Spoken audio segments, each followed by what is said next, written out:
Patrick. My name is Patrick Sullivan, and I am Laura Parker's husband. I think the fact that she doesn't use my last name says something about our relationship. The trouble is, until recently, I was pretty blind and deaf when it came to my soon-to-be ex-wife. Count me in as one of those poor souls who is blinded by true beauty, only to wake up and realize he made a big mistake. Now I am sitting in the courtroom, usually my favorite place, but not today, since I am a client, not a lawyer. My lawyer, Jeffrey Davis, presents my case to Judge Roxanne Clearmont, affectionately known around the Van Patten courthouse as Rocky. Not after the fictional boxer, but after the cartoon squirrel. I can't say for sure why she has this nickname. Perhaps because of her shrill, high-pitched voice. Rocky doesn't listen to old Jeff, whose main strengths are that he is competent and has reasonable rates. My wife's lawyer is a completely different creature.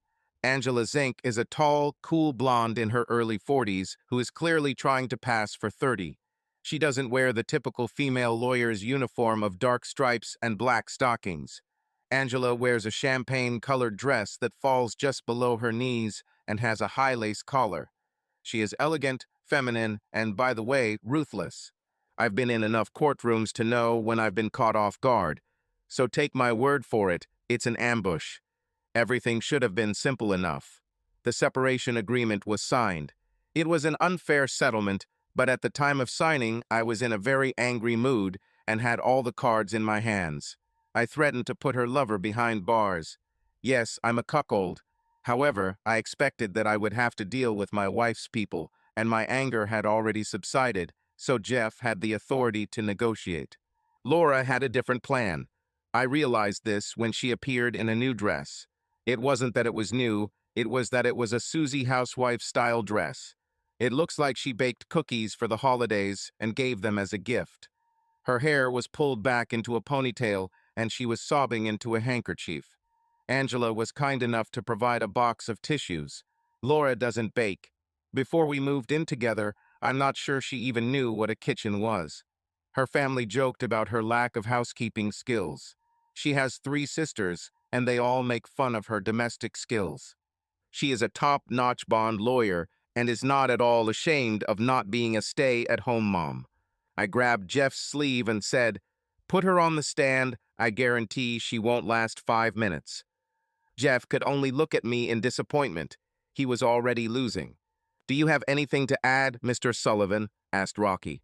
"Your Honor, I simply asked my lawyer to show the court that despite my wife's appearance today, she is a very competent lawyer and not a neglected housewife.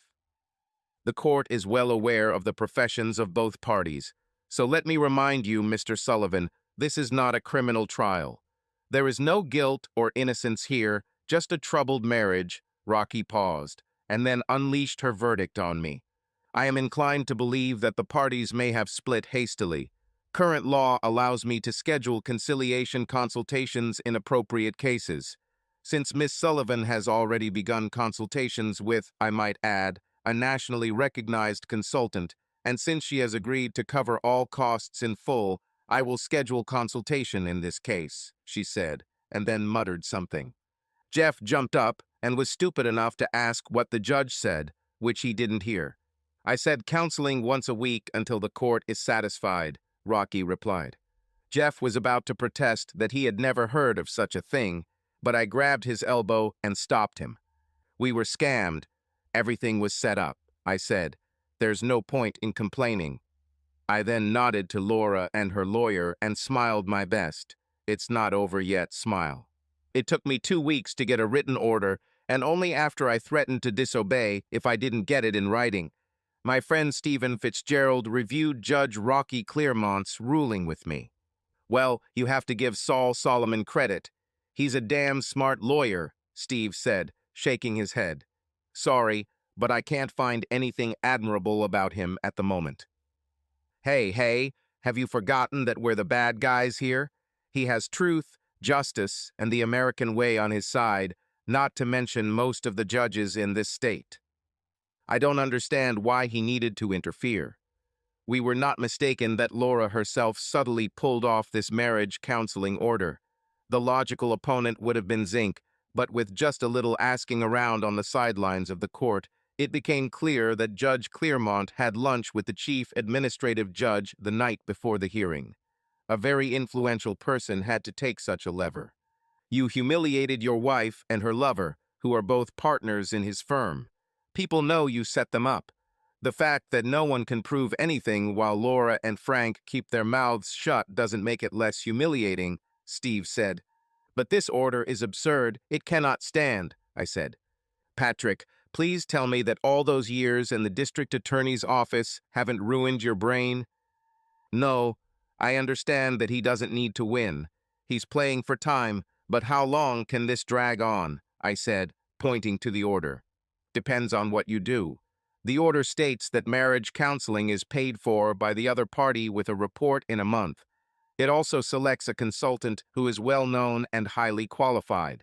But there is no end date specified, and it also requires extensive travel. The consultant was chosen with your wife's consent, but not yours. These are all excellent issues for an appeal and give the court a reason to waste time writing a decision. Okay, so how do you fight a big law firm with that much influence? We're playing along. In 6 months, I'll put it back on the calendar in front of good old Rocky. What makes her act then? Certiorari, either she will grant the divorce or we will appeal the denial of the decision. Even if Saul tries to delay us in the court of appeal, we can force a decision, and there is only one decision here, right? Stephen reasoned. As usual, you're right. I understand that, but I hate being pressured like that. So how do you feel about this feeling of pride? I could only mumble in response. Look, that's the price you pay for revenge. I hope it's worth it, he said. On the second Tuesday in April, I found myself in an office building on Fifth Avenue in New York. I arrived by train this morning. A round-trip ticket cost $102. Not much, but over $400 a month is just enough to break the budget of a poor assistant district attorney. They thought I would reach for the money I got from Patterson, and they would catch me. I had to chuckle at how much they underestimated me. The building's address was a fair distance from Penn Station, but not impossible. The meeting took place on the 7th floor of an 11-story building. The office I eventually walked into was as casual as it gets. Magazines sat next to coloring books and crayons on the tables. There was no secretary or administrator. There was a sign on which it was written to ring the bell, which I did. I was let in by a woman of about 60 wearing a hunter's green dress that reached to her ankles. The interior room was furnished with 4 large easy chairs and a small coffee table. A small desk was pushed against the far wall. The room was small, lit and decorated to create a cozy, intimate feel. Laura was already there. It was clear that he and the woman had already spoken, and I had no doubt what exactly was being discussed. Hello, Patrick. My name is Bella. I prefer that we use only first names here, so we'll call each other Bella, Laura, and Patrick. Is that okay with you? Bella said, turning a pair of piercing dark brown, almost black eyes on me. I guess I'll have to agree, I said. I know you don't want to be here, but since you are here, please try. I only want to help.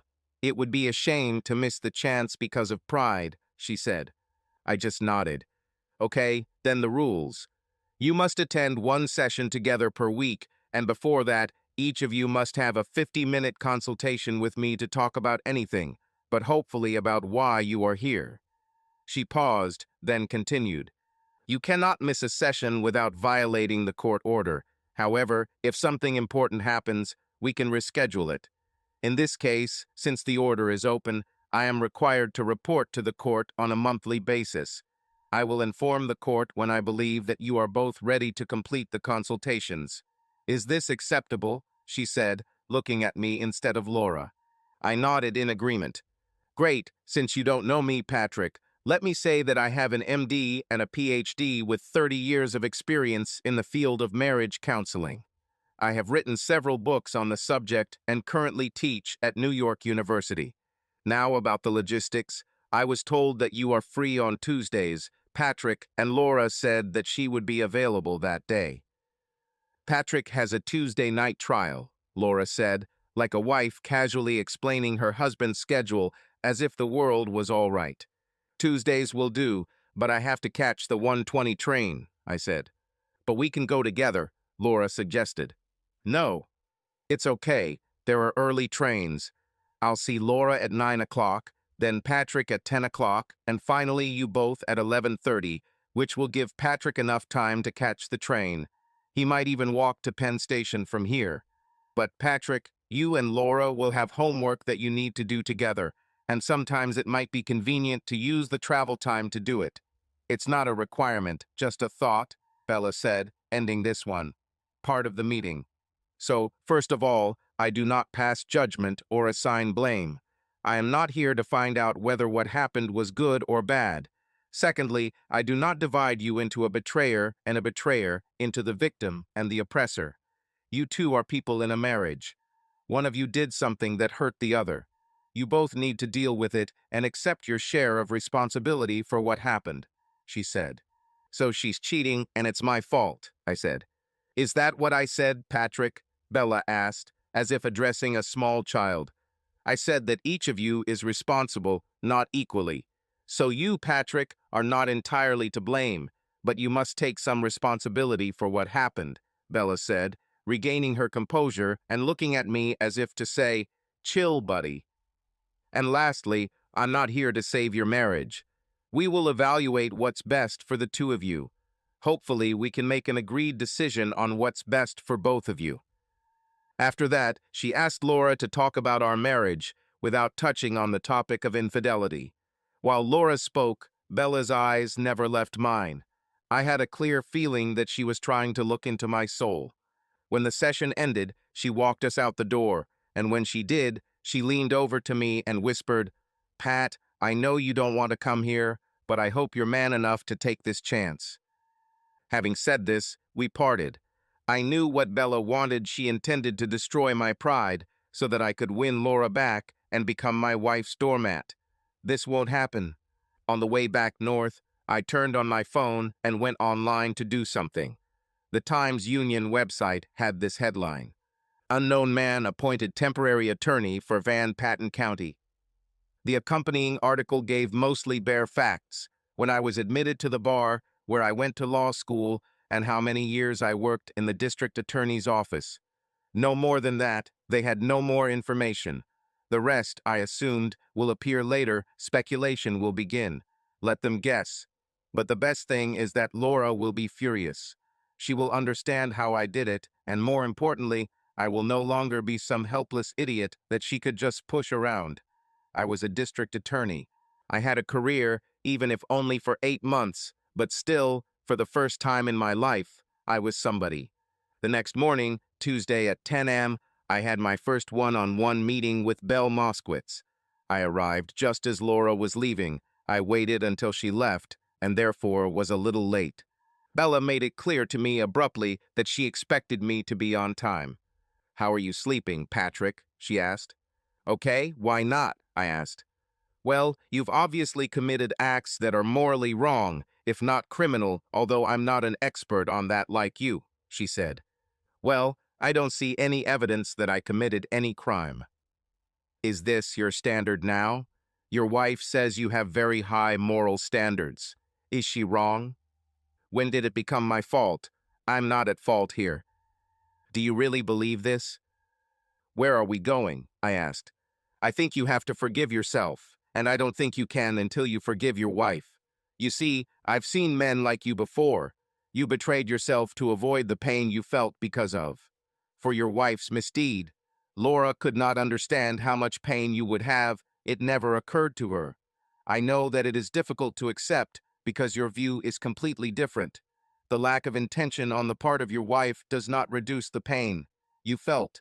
Your answer was an attempt to avoid this pain, but it cannot be successful. You will be in pain until you deal with the problem. I understand. It means forgive and forget, and everything will be fine. I didn't say that. You need to forgive as a start, and then atone to restore your own self-respect. You can't live with yourself now, and you've cut yourself off from the person who loves you most in this world. Patrick, you are lost. Let Laura help you get back to where you were. Sorry, I'm not buying it. She betrayed me, She gave herself to this worthless guy. In my opinion, she can stay with him. Okay, I'm patient.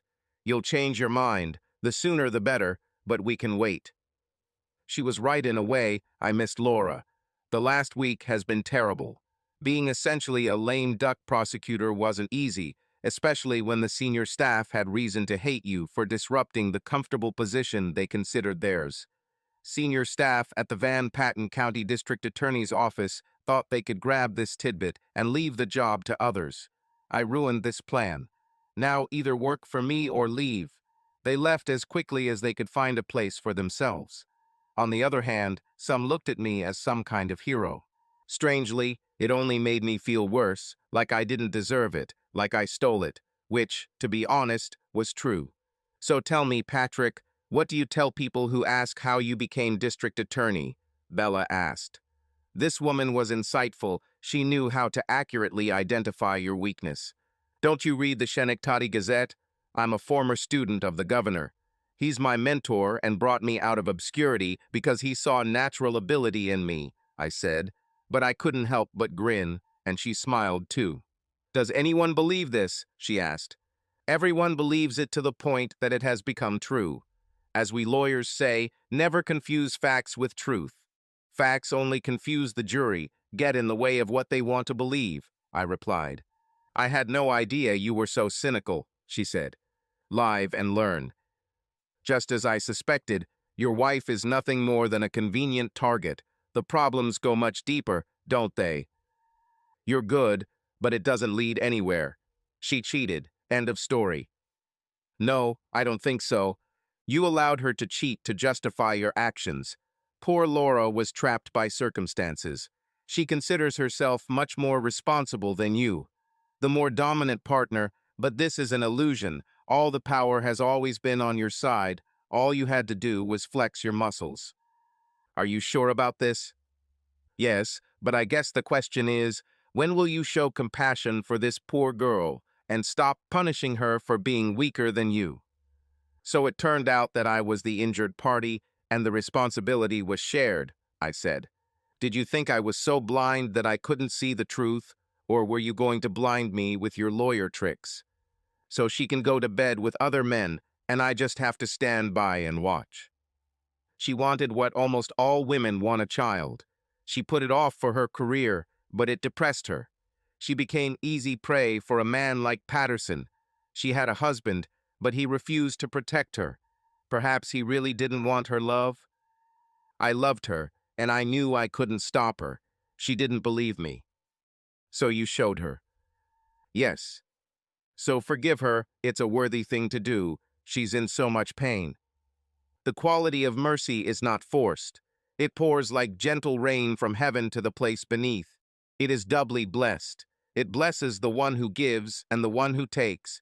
It is powerful in the strongest. I should have guessed that you would quote a female lawyer, but what will happen to me? How can I call myself a man if I accept this?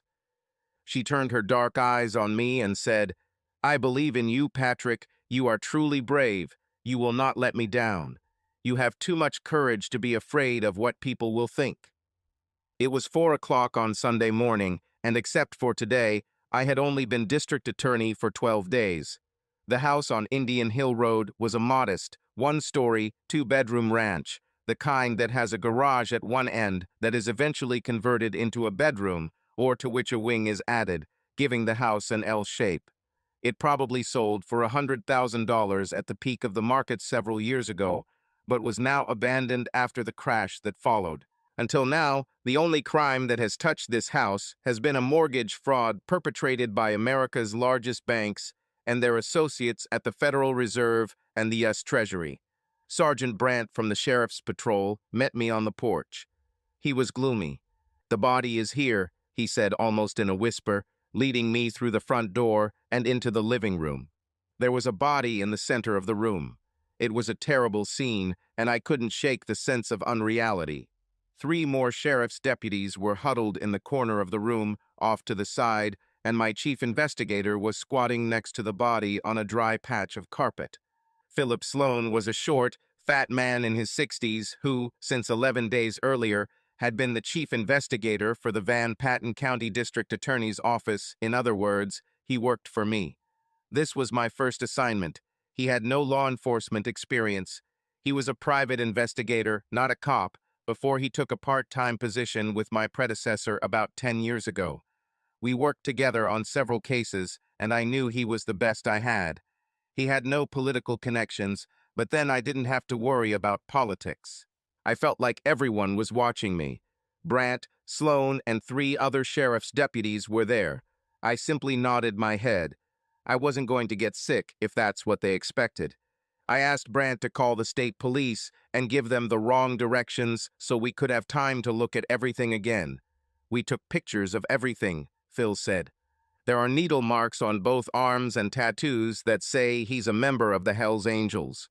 We shouldn't have any trouble identifying him. No jacket? I asked. No, either someone wanted a trophy or they're using her to send a message. I'd guess the latter, Phil said. Do you think this is related to illegal substances? I guess so. It's probably a fight over supplies to Vermont and New Hampshire. The drug delivery route to Vermont ran through the New York metropolitan area.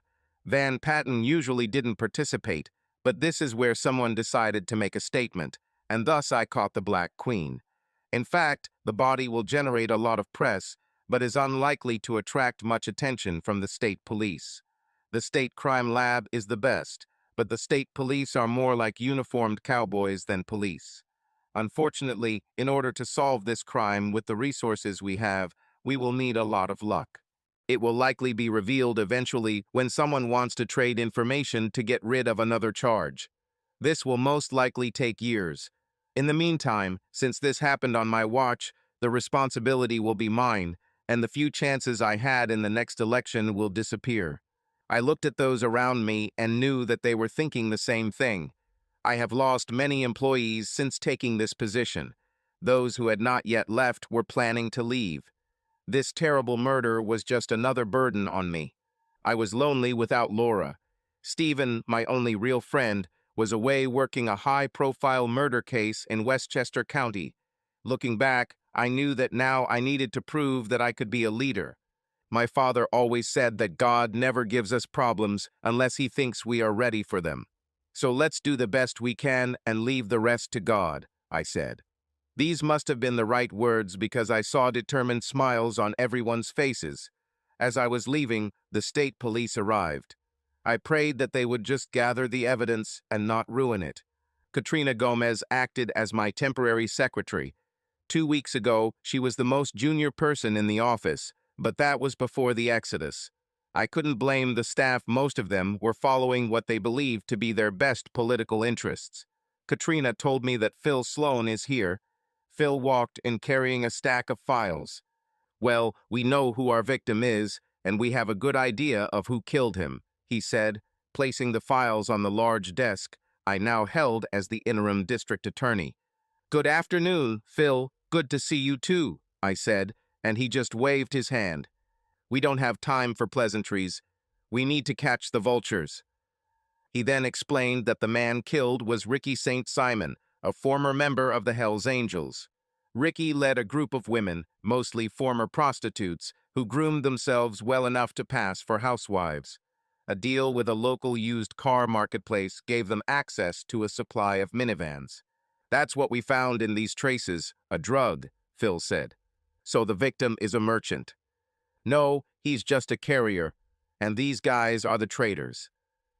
From a stack of files, he pulled out files on half a dozen people who made up the northern division of the black biker gang, the Vultures. They operated from New York to Albany and used Ricky to deliver the remainder of the distance to Vermont. It looks like there's a rift, Phil said. So we have a victim and suspects, but no case. Not yet, but we have this, he said, handing the last folder across the table towards me. Can they identify the weapon? I asked. That's what the state police guys say. If we can find him. Phil smiled widely as he said this. I could see that he was imagining all the difficulties that would arise if they were stupid enough to keep him. However, it was an opportunity. A week later, I sat in a bare, windowless room, little more than a closet. Sitting across from me at a small table was Katie Loomis, her big brown eyes fixed on me and not looking friendly at all. I grabbed her and her youngest son, a 2-year-old boy, from the hallway outside the Department of Social Services office. We were just steps away from the Department of Human Services office, where she had just registered for benefits and met with a job counselor. The sheriff's office is responsible for policing within the Department of Human Services. Brant organized everything so that our people were in place, and we could capture it without being noticed. Katie's eldest son was almost 5 years old and attended a local private kindergarten. She had fair skin and blonde hair, which made her dark eyes even more expressive. "Who the hell are you?" she asked with hostility in her voice. She was pretty, but not beautiful. Her main assets are those eyes and her slender body. Percy Jackson, aka P. Jack, known to his friends as PJ, preferred thin white girls. Katie was his northern mistress. He had another in New York with the same skin color, but with 3 children. Katie had 2 sweet, dark children. They didn't officially have established fathers, but Percy was known for not letting his women go until he had enough. So there was a strong suspicion that these boys and the 3 in the South were Percy's children. "Miss Loomis, I am Patrick Sullivan, Van Patten County District Attorney." She snorted in response. She acted tough, but I hoped she was smart. "And what do you need, Mr. Prosecutor?" "A little information, just 2 questions." "Do I look stupid to you?" "No, on the contrary, I hope that you will turn out to be very smart." "Is it true?" "You see, I hope to avoid prosecuting such a sweet young woman for welfare fraud and not taking a mother away from her children." She just smiled at this. "You have nothing on me, and I know it. They just brought me here because my 5 years were up, and now my benefits would be cut. The lady said that I should find a job, and that they would help me with childcare and travel expenses. But I think taking care of 2 children is a full-time job." She was cocky, but I caught her. She just didn't know it yet. "It's not that full-time. You are studying to become a nurse full-time. It is strange that you did not report this, since social services would have helped with childcare and travel expenses for your studies. Of course, you don't have to pay the fare since you have a 2-year-old Chevy, and it would be hard to explain where the money for tuition and books came from. I heard that St. Rose's College is quite expensive. My mom helps me. Only she died a year ago, but if anyone looked at her Pioneer Savings Bank account, they wouldn't understand it," I said, handing her the bank statements. "Nobody prosecutes for such things. I'm just trying to improve myself, trying to get off welfare. The system is just stupid. It doesn't give you a chance to get out." She was right. Van Patten County's general counsel until his untimely death was Tom Maitland. His ex-wife, Beth, worked for the County Department of Social Services and constantly complained that the district attorney was not prosecuting welfare fraud cases. The problem is that outside of major cities, there is virtually no serious fraud in the system. Locals call this area Little Albany because everyone knows everyone. Fraud, when it occurs, is petty in nature. Someone hesitates to communicate about work or new living conditions. The Dawes office has set an arbitrary limit of at least $3,000 to bring a case. This ruled out all but rare cases, and we continued to pursue what we considered important crimes. Well, that's how it was, but I'm making changes. I have information that you have not reported assets, namely a modern car and cash flowing through this bank account. Are you willing to take the risk and try to win this case?" She looked at me carefully. "Are we recording?" "No. Do I look like an idiot? I just forcibly captured a woman and her child. What do you think this looks like to me?" "Okay, so what do we do?" 2 questions. First, 2 weeks ago on a Saturday night, who was P. Jack hanging out with? I think you are his alibi and therefore know who he was really with." "No, I'm not giving up PJ. I didn't ask you. I just want to know who he was with. This won't go any further between us, since no one knows that you are here with me." "Okay," she said, and I handed her yellow note paper and a pencil. She wrote down the names and handed the paper back to me. "Last question," I said. looking through the names. Who has the machete? She hesitated for a long time and then circled one name and threw the pencil on the table. Getting up, she said, "Well, is that all?" "Yes," I replied. I got up, went to the door and knocked. Brant opened it and, when the way was clear, let her out. He looked at me and I could only smile. We had our first bite. "This is it," I said, pointing to the circled name on the list. "We follow him everywhere he goes." Bella was a persistent woman. She continued to push me to the point where I wanted to strangle her, but I thought I had myself under control enough to handle what she was throwing at me. Naivety is the word for how I was. The joint session started normally. Laura spoke as usual. The individual one-on-one meeting with Bella at 10 a.m. went well. She threw a lot at me, but I managed to dodge and block everything. And she suddenly switched to Laura, like a cobra. "What exactly do you mean when you say you regret what you did to Frank Patterson?" Bella asked in a harsh tone that wasn't there before. "Well, well, you know." Laura paused, not knowing what to say. "I always wanted to know what exactly my wife was doing in Patterson's bedroom, but I was too much of a coward to ask." Bella didn't have my inhibitions. I watched in horror and growing disgust as Bella began to extract details from Laura. She didn't accept any euphemisms. The more Laura tried to dodge, the more Bella pressed her. I admit, I felt sorry for my wife. As much as I hated what she had done, it was clear that, as pleasant as the experience had been then, it was now a deep and permanent wound. Bella continued further, revealing Laura's sexual history before our marriage. She did not use these words, but implied that Laura was an ordinary, easygoing girl. A picture of Laura began to take shape. She was not who I knew her to be. The woman I knew was confident and a little arrogant. This Laura was insecure. She was insecure about her appearance and believed that men only wanted her for sex. It was shocking, but I believed it because the Laura I knew would never admit to not being in control of the situation. Laura's face was covered in tears. It always amazed me how she would snot when she was really upset.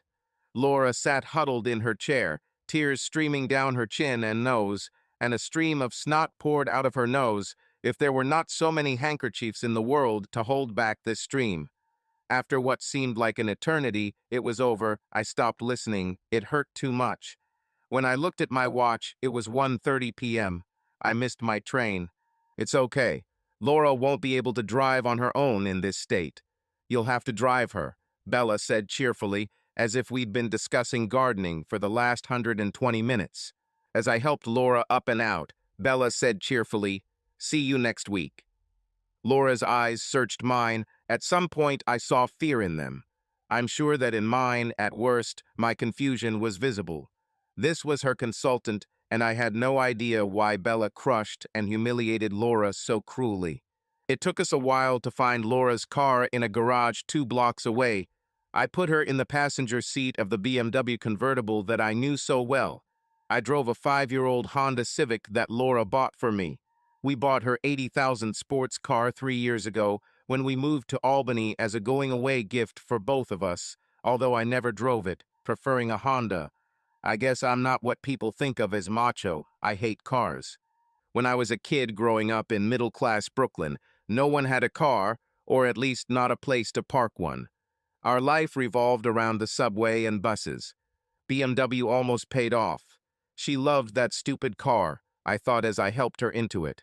I didn't want Laura's car. I thought about trying to deprive her of it, but it was too expensive to maintain, and I hated even looking at it. For her, it was a status symbol. He said she was an important lawyer. On some level, the car made me angry. Now I realized that it was more than just a status object. It was a support for her weak self-esteem. The drive back to Albany was quiet. At first, I had trouble getting out of the city because, even though I was born and raised there, I had never driven a car in New York.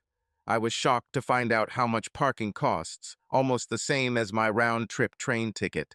Laura sat curled up, almost comatose, in the passenger seat. Near Newburgh, she began to sob quietly. I don't know why, but I put my hand on her shoulder and squeezed it lightly. This caused a fit of sobbing. "Laura, please, This is already in the past. Please sit up straight and stop crying. You don't know how much I miss your touch. It sounds so stupid, but sometimes I just need to touch you, she said. I had nothing to answer. I miss the way you looked at me. I know you hate me now and don't want to see me, but I miss you so much, she said, and more tears followed, and the sobs were no longer quiet. As we approached Selkirk, I asked her where I should take her, which is how I learned that she was staying with Susan and Stephen, or more accurately, at Susan's house, which she shared with Stephen. However, he did not reside there as he was away protecting his wife, who had apparently killed her husband. When we got to Becker Road in Altamont, the good times of making this trip came back to me. When I saw that the long driveway up the small hill from the road to Susan's house was now paved, I realized it had been a long time since I had visited here.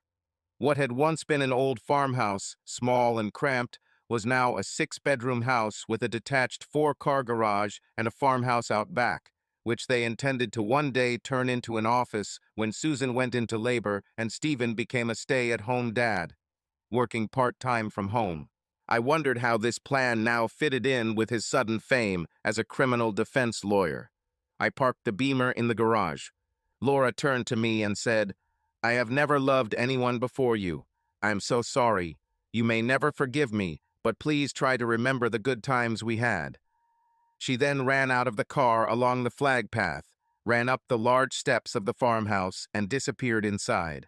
I got out, closed the car doors, and at that moment Susan came out of the house. It was a little before 4 o'clock in the afternoon, and I was surprised that she was home so early. She stepped off the porch and, crossing her arms over her chest, looked at me intently. She was wearing jeans and an old Fordham University sweatshirt that must have been Stephen's.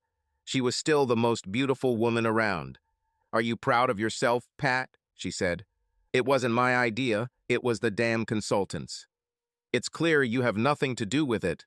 You're just going around in circles, acting like a child, and it's not your fault," Susan said.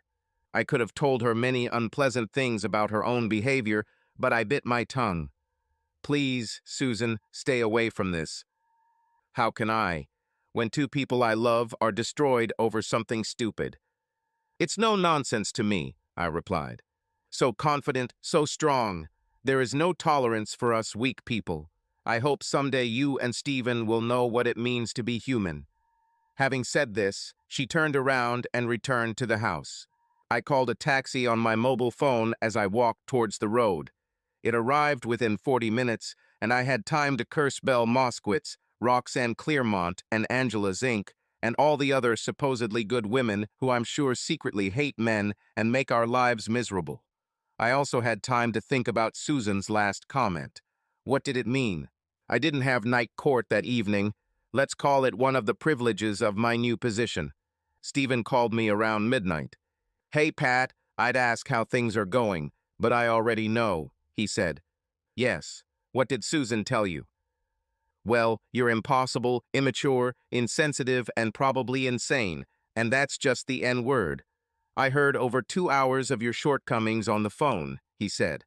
"Sorry, it's not your problem. I know you're in the middle of a process right now, and you don't need to listen to my problems." "Not your fault either. Besides, it was a needed break." "So how are things going there?" I asked. "It could be better," Stephen replied. "Is it that bad?" "The enemy doesn't make many mistakes. She's good, I admit that." "Only her," I said. Stephen laughed and said, "She's one of those people who breaks the rules." As a rule, women are rarely great criminal lawyers, something in the chromosomes, I think. They tend to cooperate rather than conflict, and litigation is just a fight. The dirtier and rougher the better. Don't give anything away and sneak in if you can. Lawsuits do not attract most women, but there are exceptions. "I just don't feel like playing with that weight," he said. "Oh, which one exactly?" I asked. Stephen paused and then said very quietly, "The client is innocent." I didn't answer right away, and then all I could say was, "I'm sorry."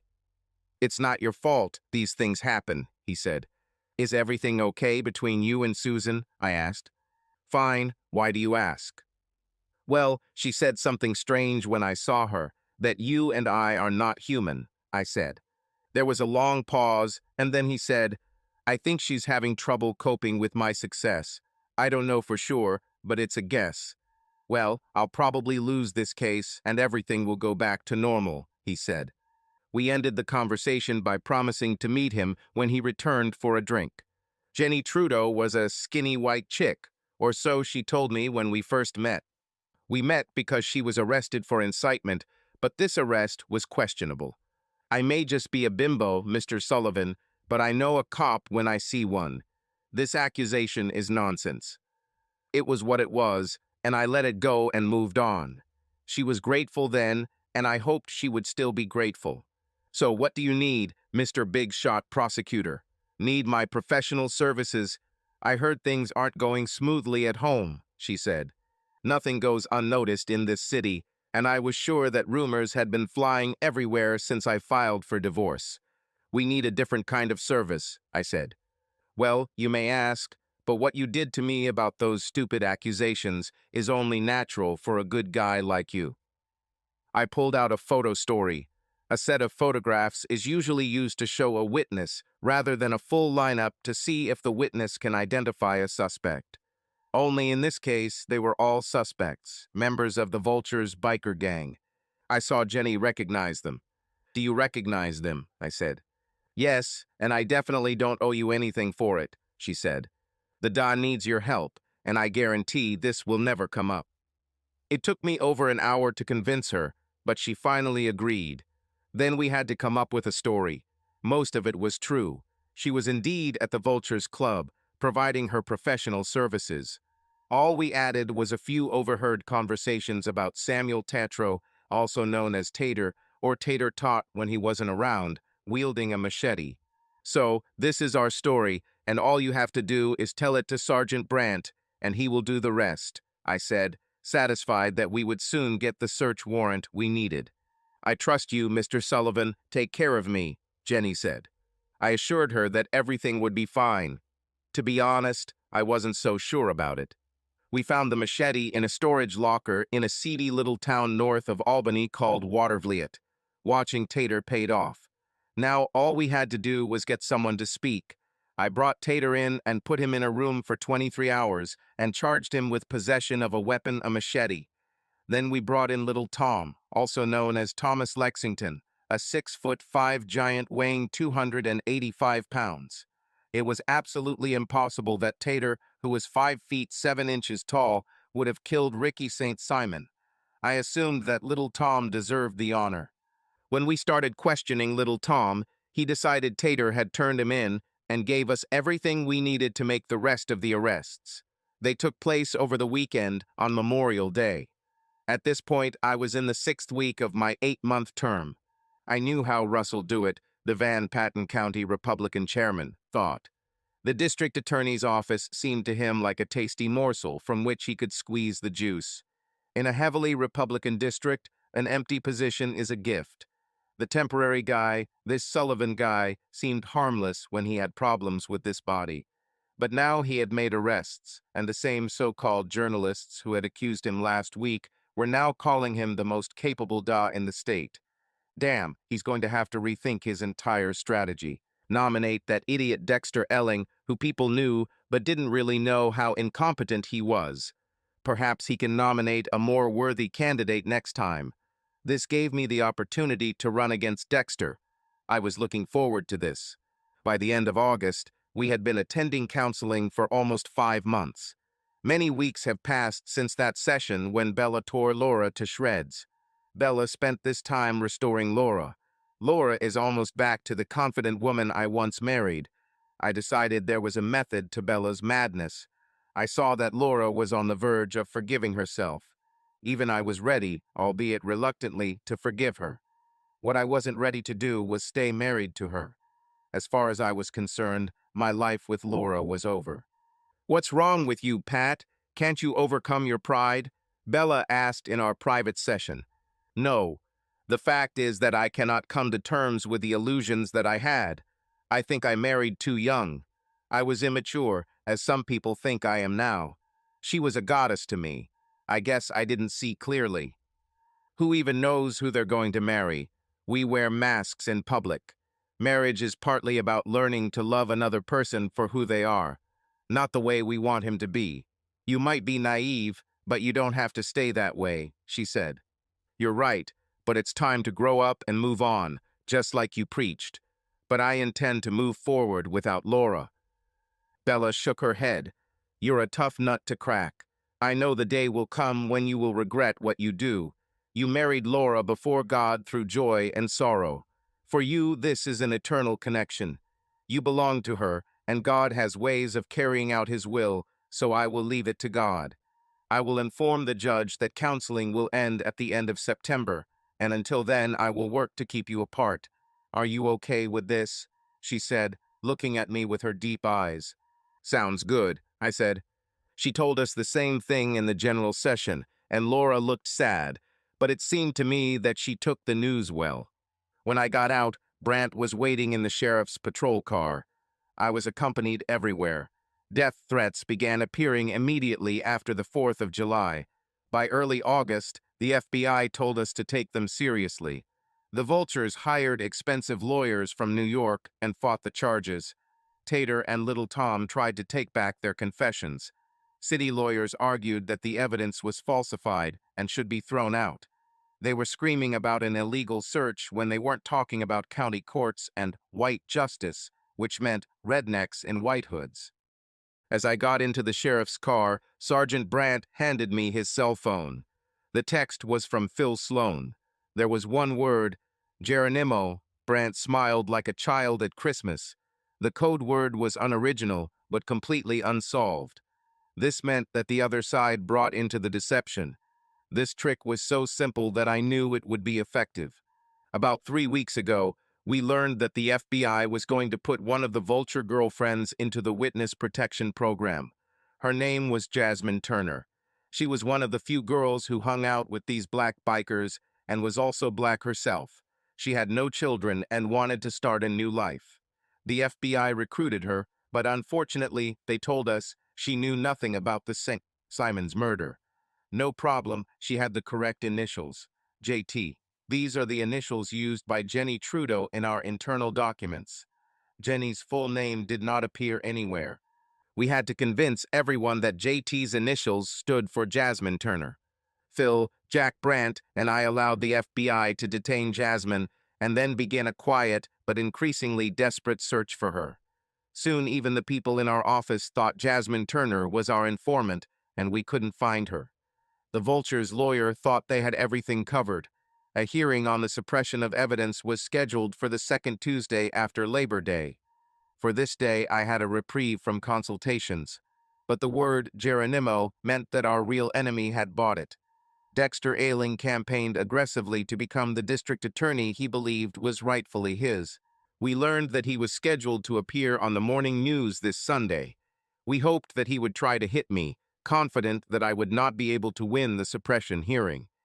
Geronimo meant that the reporter who was going to interview Dexter had been instructed to ask about the hearing. Phil had a source at the TV station. We were going to let old Dex fall into the trap. However, we needed to win this hearing. I want to be co-counsel at the hearing, Mary Ellen Simon announced, standing in front of the large table that I couldn't get used to. I was thinking of replacing him as soon as I won the election. I know you don't have a high opinion of my abilities in court, but how can I improve if you don't give me a chance? She said. She was right, of course. I didn't really have a high opinion of her abilities, and she wouldn't have improved unless she got more experience. But I also began to respect her. She had courage and tenacity and didn't run away when I got the job like everyone else. She deserved a chance. Okay, you can, but it won't be an easy walk. You will have to prepare the witness and conduct the interrogation. But we don't have a witness, that is, we do, right? She asked in surprise. I smiled. The first lesson here is to learn to deceive, I said. Mary Ellen turned out to be perfect. She spent a week writing questions and preparing to interview a witness she was not allowed to meet. I gave her all the information and coached her on how to formulate questions, including preparing 2 or 3 different versions of each question in case there were any objections, and they were met. Then we worked it all out over and over again. Finally, Mary Ellen was allowed to interview Jenny over a secure telephone line. I didn't want to take any risks. On the second Tuesday in September, the Van Patten courthouse was closed. Only those who were supposed to be there could enter it. Jenny was in the main courtroom behind a screen where only the judge could see her. She was secretly brought to the courthouse in the trunk, and she was also supposed to be taken back. Judge Drigo was on the bench and looked surprised when the New York lawyers entered. Jenny was behind a thick screen. "Your Honor, we protest against this order. We have the right to confront the witness. He or she should not hide his or her identity behind a screen," began Thomas Jacobson, the main defender of Percy Jackson, also known as P. Jack. "Mr. Sullivan," asked the judge. "Your Honor, this is an anonymous witness for a valid reason. These people are brutal killers. Our witness will be identified for these hearings as Miss Jane Roe, but we will, of course, reveal her real name to Your Honor." "How can you be sure that you were given her real name, Judge, or that she is not a government agent?" Jacobson demanded. Before I could answer, the judge spoke. "Mr. Jacobson, I know this lady. In fact, I have known her since childhood. I don't need the DA to tell me who she is, and now, unless you have any further objection, we will hear her testimony." "Mr. Sullivan, you can begin," the judge said. I leaned over and whispered to Mary Ellen, "Go ahead, girl. To win a case, you need three things: preparation, preparation, and luck. We had all three that day. Mary Ellen was well prepared, and she believed every lie Jenny told. Jenny and I did a good job of creating a false story based on the facts, so that the lies became inseparable from the truth. Mary Ellen added an element of believability. She was nervous and inexperienced, and the fact that I allowed her to take charge of the case showed that I had complete confidence in my position. Mary Ellen presented Jenny's profession on direct examination. Judge Drigo just shook his head and asked, "What would your parents say, Miss Rowe?" "Judge, you know that my husband died and left me with two boys. Social Security and this tiny little workers' compensation aren't enough," Jenny responded, reminding Drigo of the industrial accident that killed 2 and injured 6 others. All were former General Electric employees. When G left, it transferred the process to a small company created specifically for this purpose. The new company did not have the same insurance benefits that the larger company had. The accident left Jenny a widow, and she coped as best she could. Listening to Jenny's excuses, I suddenly thought about Laura. Perhaps she had made a similar choice, family over self-respect. Maybe so, but for much smaller reasons. The enemy struck the final blow. Jacobson and each of the defense attorneys for all 5 defendants had the opportunity to cross-examine the witness, but Jenny was not brought down. Jacobson was the latter and targeted Jenny's character. "Miss Rowe, you claim to have overheard a conversation while finishing work and heading to the bathroom to get ready for further work. You can't remember exactly, but by that point you had served 4 or 5 men, right?" Jacobson asked. "Yes, that's true," Jenny replied. "Well, Miss Rowe, how does this describe you?" "Just like I told Mr. Sullivan when I first met him, like a skinny white bitch," she replied. Even Drigo laughed, and the already highly paid lawyer lost because Jenny's version became true. When we left the courthouse, all 3 local television stations were already there with their vans. I forced myself to smile and give humble, grateful statements, thanking the judge and our brave witness. We got into the evening news, the 11 o'clock news, and the morning news. Dexter could not be reached for comment. The money started coming in. I received a large donation from Saul Solomon, and I was sure it was from Laura. I was grateful for this, and Edward Kincaid sent a very generous sum, as did Stephen. But they all paled in comparison to the 100,000 sent by a man I didn't know from Vermont. Apparently his son died of an overdose. This was his way of fighting. There were many small donations of $25 or less. I was amazed. Some of them were accompanied by notes praising my work or expressing gratitude. I felt like a fraud. It all started with my anger at my wife's betrayal. And now people looked at me with respect for something that caused me personal shame. When I admitted this to Bella, she just looked at me with her eyes that seemed to see right through me. Like I said, it all ultimately comes down to whether you can accept what you did. It doesn't matter what the world believes when you know the truth. Contrary to what you try to sell to everyone, including yourself, there is something we call truth that does not change depending on circumstances. Whether she was right, I no longer knew. I was consumed by the elections. It was a real struggle. I'm not a politician.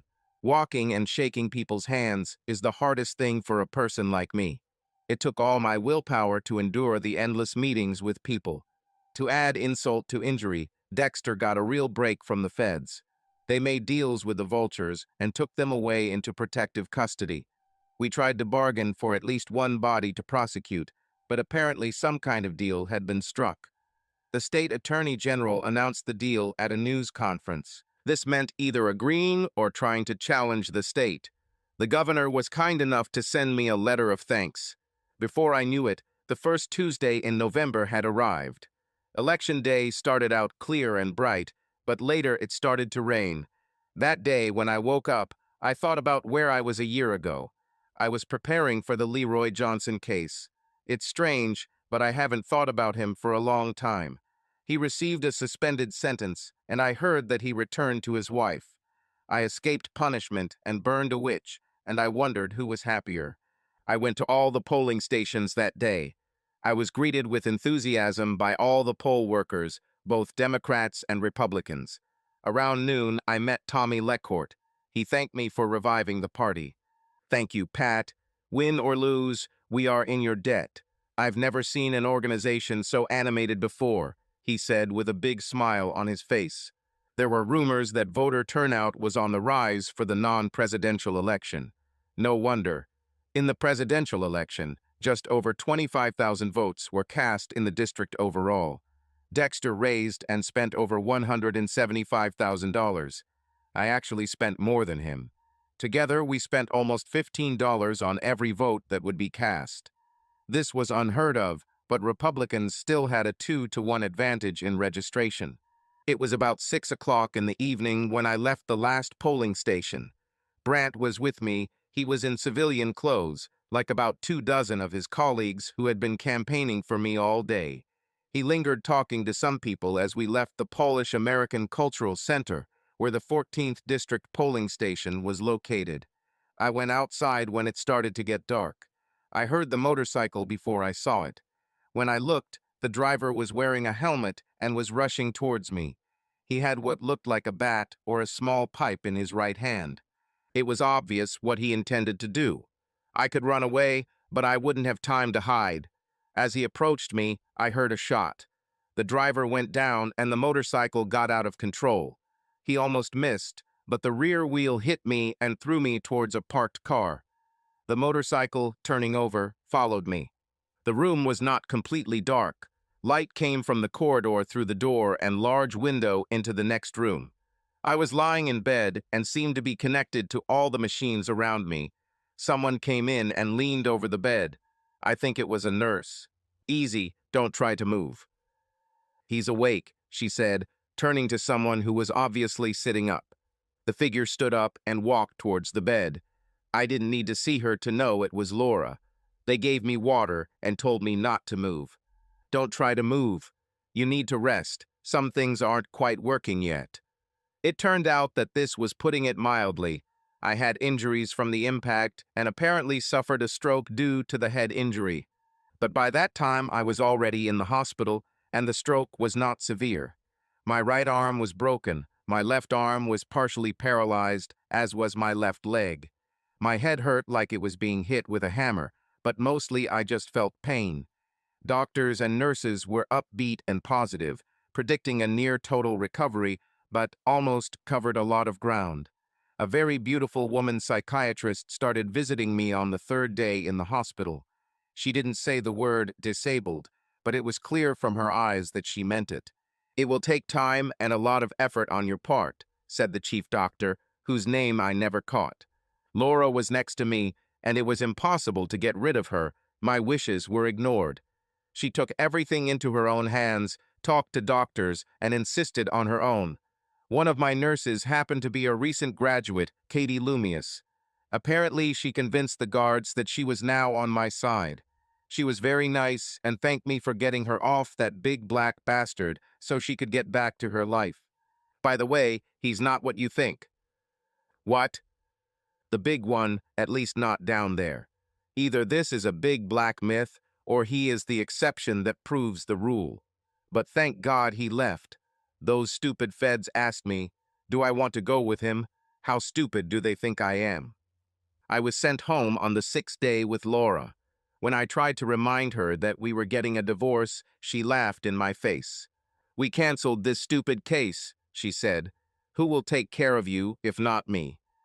In case you're wondering, I lost the election by less than 200 votes. It was close, and Republicans lost 7 seats in the county legislature and a majority on city councils. Dexter was happy with his victory until news outlets started asking him questions about the attempt on my life. The guy on the motorcycle was dead, killed by Brandt, who saw what was happening while leaving the Polish Cultural Center. He just got down on one knee and shot the guy. However, the public wanted more. The editorials all complained about the lack of progress in the Van Patten investigation. Will trade return to Van Patten now that Sullivan is gone? The news hounds seemed confident that this would happen, and that soon the sky would fall too. Laura did everything she could to isolate me from everything. She was forced to return to work the 3rd week after I returned home. She arranged for me to have a nurse and physical therapist named Donald. She converted the family room into a physical therapy room.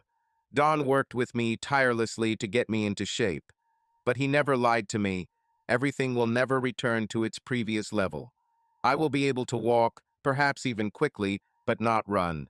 I will probably need a cane or crutch, but not a walker. I will be able to use my hands with some difficulty, which will hopefully go away with time. Don was determined, and so was I. I swore to Laura that as soon as I could, I would restart the divorce process. Even to me, it sounded like an empty dream. I had a long way to go. About 4 weeks after leaving the hospital, Laura took me to a new doctor. I didn't have a regular doctor. Elizabeth Harper was a family physician, or so the sign said. She examined me and said I was making good progress and praised Nurse Donald Pleasant Jr. for his efforts. Don is the best, and you're doing great, Mr. Sullivan, Dr. Harper said, but she mostly talked to Laura about what to do next. Finally, with a wink, she said, I think you're ready to make your wife happy again. I got the hint when Laura started to blush. On the way home, Laura was very affectionate, but I tried to stay away from her. It was difficult. I was terribly excited. I had been able to control my desires when I was running the Dawes office and on the campaign trail, but now I had time to think about sex and no opportunity to be alone with either Dawn or Laura. I told you I love Laura, but I wasn't completely honest about Laura. She's not a classic beauty like Susan Singleton Fitzgerald, but she has a lot more sex appeal. I can't explain it, but while Susan grabs the attention of everyone in the room when she walks in, for some reason Laura turns every man into a satyr. She has this magnetism that directly affects the libido. Basically, I'm more resilient than the average man, but when she wants to turn it up, I'm helpless. That night, she appeared in my room wearing a black silk peignoir. Almost a year had passed, and I was not ready to resist. Moreover, she did everything for me. She started by giving me pleasure. To be honest, I didn't know she had such talents. She is a woman whose hands are so cold on the hottest day in July that you would think she was made of ice. Well, will you hold on as usual? I think not. Too much time has passed. It won't be 40 minutes this time, she said. She was right. She picked me up and just kept laughing. Do we have protection? I asked. Her laughter was deep and almost hysterical. Why should I take precautions? I'm having sex with my husband, and I'm the younger one, soon to be the older partner. Time to start a family, she said. 3 weeks later, she showed me a test with a little blue cross. Sorry, Pat, you lost, but you didn't think you'd win, did you? Said Laura. But this was not the end. There was a new batch of cards ahead. The Hudson River flowed majestically toward New York Harbor. The view from the tall building on the west side, 44th floor, was breathtaking as Edward Kincaid, governor of New York, looked out of his office window onto the ancient waterway. The Hudson was formed by glacial melting more than 10,000 years ago. Like a river, it was more like a finger-shaped bay of the ocean. The ocean tide reached as far north as Poughkeepsie and sometimes further. Now, with rising sea levels, the ocean and river threaten the lives and well-being of millions of people living and working in the big city under the governor's windows. Kincaid saw himself as the savior of his city, but as always, his ambitions exceeded his capabilities. On this Sunday, he found himself in his office surrounded by four of the most powerful men in state government: the Speaker of the State Assembly, the Majority Leader of the State Senate, the Attorney General, and the long-winded and pompous Harvey Milhouse, Chief Judge of the New York Court of Appeals, the state's highest-ranking judiciary. With such a strange name, the theme that brought these influential people together was the latest failure. Harvey explained in his most boring way why the court couldn't say up front that the law was unconstitutional, in other words, why he wasn't willing to risk his neck to save the party, and the governor in particular, from looking both stupid and hypocritical. The governor took his class on torts at Harvard, and he was just as boring then, although more useful. "Okay, Harvey, we get it. We've painted ourselves into a corner, and you're not going to help us," said Speaker Stanley Schwartz. "Well, I just can't," Harvey replied. "This is all my fault," said Paul Devenbach, Senate Majority Leader. "Stop beating yourself up, Paulie. It happens. The Republicans have been in power in your House for so long that you guys have lost your skills," the Speaker said. For years, Republicans held a slim majority in the state Senate thanks to a deal that allowed the upper chamber to remain in Republican hands, while Democrats held the lower chamber. It didn't matter which party voters voted for in the elections. The parties found mutual benefit in this deal, which guaranteed power in at least one of the chambers, regardless of voters' preferences. When State Senator Mark Hoffman brought his wife of 27 years to Mercy General's emergency room one night, she said she fell down the stairs. The hospital staff did not believe her and reported the incident. Nothing happened. The prosecutor was the senator's brother. The Republican State Senate passed legislation to appoint an independent prosecutor to investigate the incident. In fact, Hoffman was one of the few Northern Democrats in the state Senate. The Assembly responded under the leadership of the seasoned Stanley Schwartz, a veteran of some of the most bitter and messy battles in Brooklyn club politics. The Assembly bill would have appointed a special prosecutor to investigate the state's elected officials and anti-corruption czar. You'd have to be a fool to vote for such a law. Thus, each chamber passed its own bill. The Democratic Assembly could say they passed the investigation bill, but Republicans refused to sign it. Republicans could argue that the Democrats' bill was a sham. Everything was fine until Sherry Smith died of breast cancer. In Stanley's opinion, Sherry was a wonderful lady. She was a Republican, but he always found a common language with this black woman, whom he joked about her weight and who did not remain in debt. She championed the rights of women and minorities, but was incredibly conservative. She held the district, in which the majority were opponents of her party, solely due to her charm. She fought cancer just as hard, but lost. And then there was that bastard Pleasley. Franklin Pleasley was a self-righteous scoundrel who was elected only because he held the most Republican district in either house. He died of a heart attack in a brothel, although this was not reported in the press. His death meant 2 snap elections.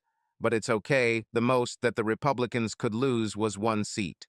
Not wanting to take any chances, they nominated a conservative Christian mother of 3 to replace Pleasley. She was in her early 40s, a slender brunette, attractive, although not beautiful. Political scientists said that Sarah Monk, the wife of Dr. Monk, a dentist, could not lose. Unfortunately, she lost. Sarah was a homemaker who supported conservative causes both financially, with her husband's money, and by being active in campaigns. She was elected to the local school board and city council.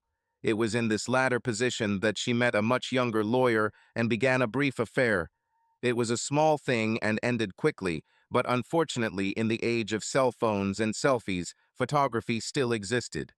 3 days before the special election, nude and explicit photos of Sarah Monk went viral on the internet.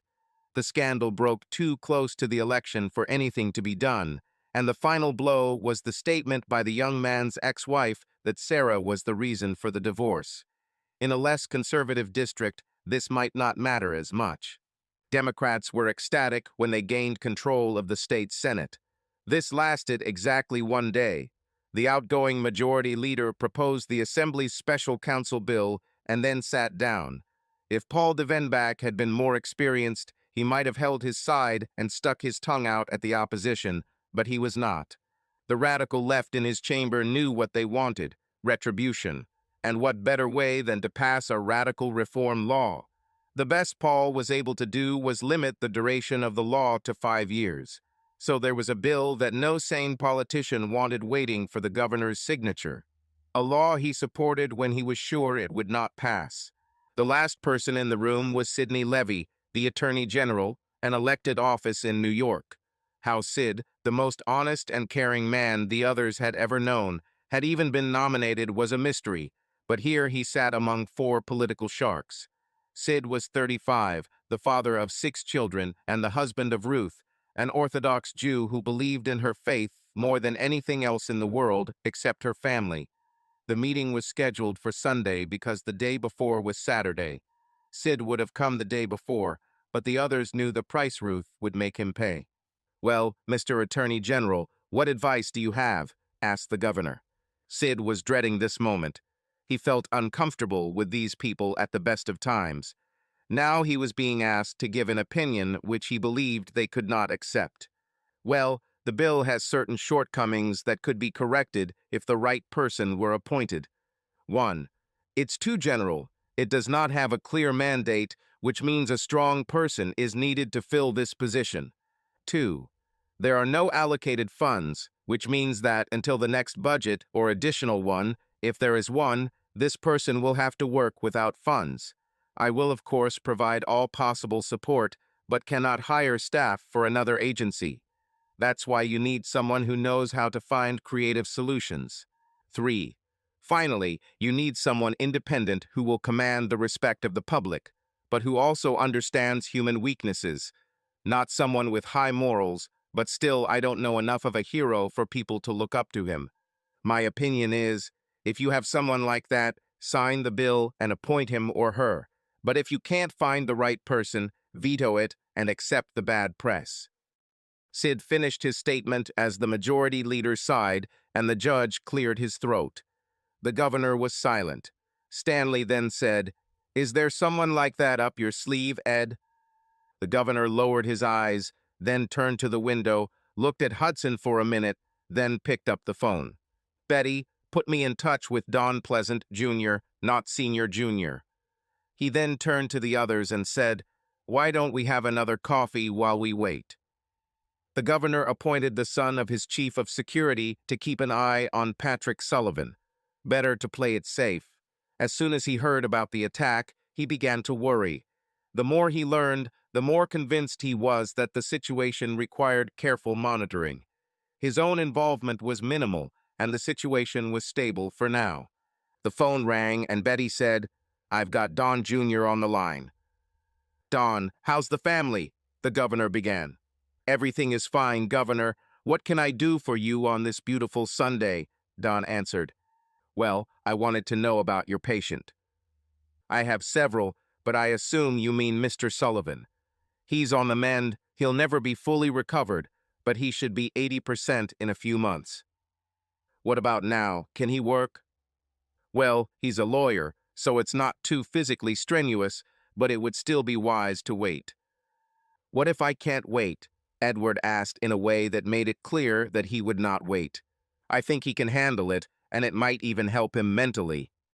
Don knew that he agreed, but you can refuse the governor only if you are absolutely sure, and he was not.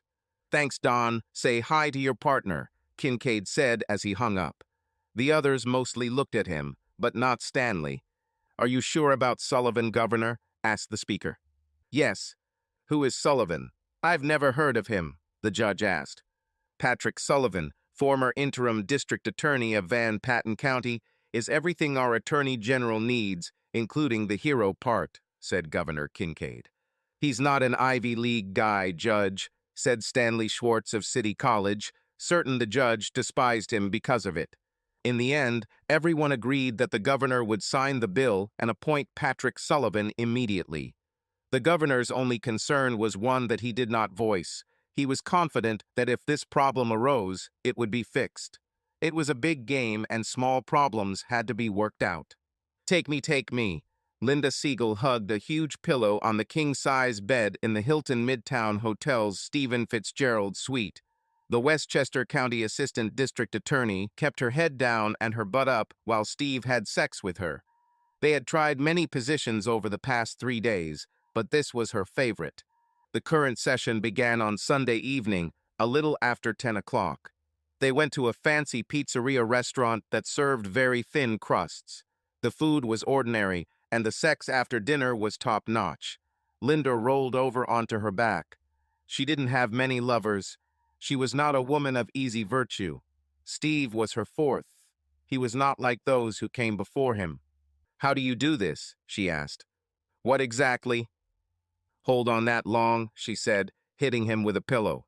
"I can't tell you all the secrets," he said. At that moment, she glanced at her watch. "Oh my God, it's already past 4, she said. Jumping out of bed, she rushed to the bathroom. "Where are you going?" he asked. "It's 4:17 on Monday morning. I have court at 9:30 and need to be in the office by 8. "Why not say you're sick?" he shouted over the sound of water in the shower. "Not an option." She got out of the shower, brushed her teeth, and was dressed within 10 minutes. "When will I see you again?" he asked. Linda turned to him and put her hand on his cheek. "You know it's just sex, very cool sex, but still just sex," she said. Taking her hand from his cheek, he kissed her palm. "Are you sure it's nothing more, Lynn?" he asked. "Oh, Steve, we've been together 4 times. We must have had sex for the better part of 8 days. I had more sex with you than I did in a whole year with my last boyfriend. But other than talking about evidence, murder, guilt, and innocence, we didn't say 100 words to each other. It's all just sex," she said, with sadness in her voice. "Okay, Mighty Mouse, I get it. Let's not be serious," he said. "Hey, you know I hate that nickname. Are you trying to piss me off?" Linda was 4 feet 9 inches tall, petite and extremely cute, not beautiful. She weighed less than 100 pounds and usually wore her long brown hair in a school teacher's hairstyle. Now they were down, and she looked very erotic. She was called Mighty Mouse because she was a human dynamo and an extremely aggressive trial lawyer. To compensate for her height, she never wore heels smaller than 6 inches, a remarkable achievement for someone whose life required constant running between courtrooms. But while it made her incredibly sexy, and she charmed judges and opposing lawyers, Stephen saw her shoes for what they were, the poker equivalent of a tick. She was insecure and her tough facade was superficial, hiding a soft inside. Women lawyers, he thought. They compensate for every real and imagined weakness. They think they need to be confident, cool, and tough, but so much effort is spent on appearance that there is no time for substance. His best friend, Pat Sullivan's wife, was a perfect example of this. On the surface, she was the epitome of a confident corporate lawyer, but Steve knew better. Laura Sullivan desperately wanted people to think well of her, so greedy for success and approval that she is doomed to failure. A weak woman married to a very strong man. Laura's husband was his friend, there could be no question about that. They were brothers in everything but blood. And it was a big but, Patrick was a wolf with a very dangerous bite, and no real weaknesses other than being overprotective. Steve knew that he was more calculating and much less empathic than his friend Pat, and therefore stronger than Pat, but he had weaknesses, many weaknesses in fact. They were of all sizes, but only of one gender, and he was helpless before them. Someday he knew that his love for women would destroy him. He will meet someone who is truly strong, and she will crush him. All his tricks and skills will be useless in front of a truly strong woman. He was not afraid of men, but he had an obsessive feeling that somewhere out there was one woman whom he could not deceive, but who could deceive him. Linda was not that woman. When she first heard that Carolyn Wellesley, accused of murdering her husband Arthur Hale Wellesley, had changed her lawyer to some small-town wise guy, she immediately began researching her new opponent. What she found out made her more than a little wary. Fox Fitzgerald was exactly what his nickname implied, if the stories are to be believed. She wasn't going to underestimate him or give him the opportunity to stab her in the back. He was unreliable, and she wasn't about to be deceived. She had home court advantage and used it well. The judge and the press were on her side, and she took advantage of this at every opportunity. But towards the end of the trial, she began to sweat. He was too good, she expected tricks. But she got a well-thought-out suicide case. In the end, either the jury agreed with the Fox, or they couldn't help but agree. At first, she took the excuse hard. During the trial, she felt physically attracted to her very handsome opponent. How, she wondered, could a man be so handsome and still be straight? She decided to seduce him in order to both satisfy his desire and force him to admit his client's guilt. The sex was amazing. It was something incredible in bed. He had incredible endurance and a very fast recovery ability. However, when she tried to use her feminine charms to find out the truth from him, she encountered a very strange reaction. Linda was a sharp prosecutor, maybe not in Stephen's league, but she saw how he avoided answers. A little earlier, when they parted in the morning after a wild night of sex, a realization dawned on her. "Oh my God, she was innocent," she said. The evidence came together now that she understood what was hidden. If she had a note, why didn't you use it? But of course he didn't answer, he couldn't. But she knew that there was a note, and it contained some information that the wife did not want anyone to know about her husband. Carolyn Wellesley defended her husband even after his death. This affected Linda deeply. The assertive prosecutor had a soft spot, and Stephen Fitzgerald knew it. "Okay, Lynn, I won't call you Mighty Mouse, although you can call me Fox. And you're right, I'm a bad companion. I'm introspective and boring because my whole life is work. I'm a shitty husband, and I don't think I'd be any better as a father. So answer me this question. When can I see you again?" he said. "How about next weekend for me?" she said. He kissed her, and they parted. Linda, on the long drive back to Westchester, thought about his wife. She was clearly a loser. She got a gloomy and silent husband, but not amazing sex. They said she had a boyfriend, but it must have been like chewing dried meat when you could have been eating filet mignon. Well, it's better for me, she thought. "He's sleeping with that dwarf," said Susan. "Susan, isn't that part of the agreement in an open marriage?" Laura asked.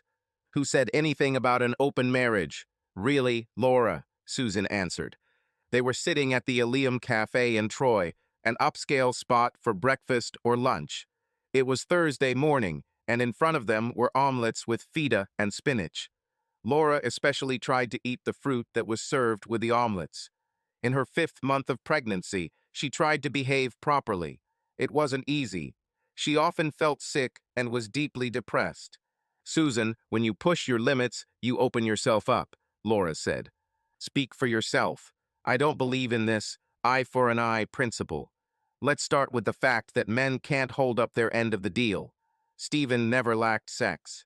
The thing I want most after I sleep with someone else is to go back to Stephen. I need his tender hug after. Can he say the same? No, no, no. Every weekend she picks up my man.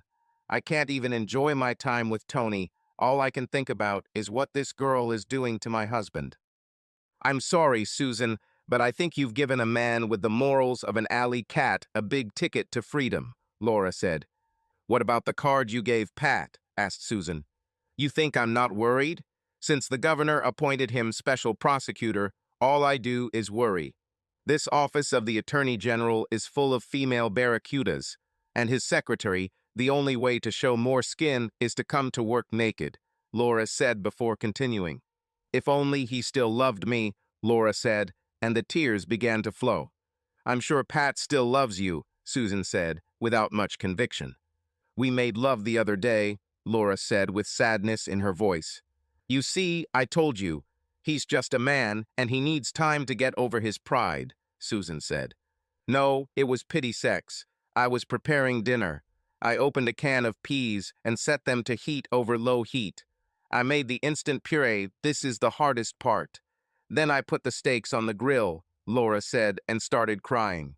Hey, what happened? I started a fire in the kitchen. The fat from the steaks caught fire. Pat had to come and put it out, she said, fighting back her tears. Why are you trying to cook? I'm trying to be a good wife. I think. I just became hysterical. He hugged me and told me everything would be okay, and then we made love. It's a lot stronger now, well, at least for me, Laura said, and then looked at her friend. I have to tell you something. Pat has a youth background. He almost killed a man, Laura Susan said. How did you know about this? I was in the legislative building when I ran into an old friend from law school who works there. This was during the review of Pat's appointment. We had lunch, and she asked me about it. I pretended to know and told her it was nothing. Then I asked Mr. Solomon, and he said not to worry, that Pat was young, and he was provoked. Laura looked guiltily at Susan. Susan understood. It turns you on. With everything Pat has done and the evidence of his violent tendencies, you're a little afraid of him, and it turns you on. Laura nodded when she heard this. So what? I used to take it for granted, but now it's like living on the edge of a volcano. I should hate it, but I can't. It's really sexy, Laura said, trying to smile. Then a thought struck Susan. Her husband must have known but never said anything. Philip Sloan was at the halfway diner. He had no idea whether this place was actually halfway between any 2 points. 2 weeks ago, he was hired by the state's new special prosecutor as a consultant. It took the newly elected Van Patten County District Attorney 3 days to fire Phil. I'm surprised it took so long. Phil was promoted to Van Patten County Chief Investigator by Patrick Sullivan. When Sullivan lost the election, Sloan, as his appointee, became a target. He could probably file a civil service grievance, but all he wanted was a few extra years of service before retiring. It's better to look for opportunities elsewhere. He was 62. He didn't have time to play stupid games. He came to Pat Sullivan to warn him about the federal investigation. The attack on Sullivan wasn't gang-related. Any fool could have seen that. The assailant killed by then Sergeant, and now Lieutenant Jack Brandt, was not black and not a member of a biker gang. He was a Dartmouth graduate who went downhill due to drug addiction and gambling. The fact that this man died with money in his account spoke volumes if you knew the facts. Sloan went to an all-hockey game at the Knickerbocker Arena with an old friend from the U.S. Attorney's Office. They were invited to sit in one of the VIP boxes.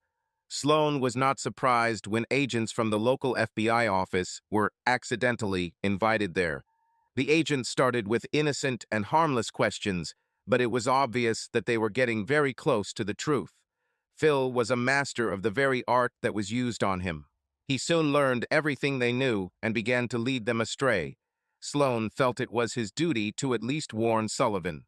2 days later, he accidentally walked into the Justice Building at the Empire State Plaza complex.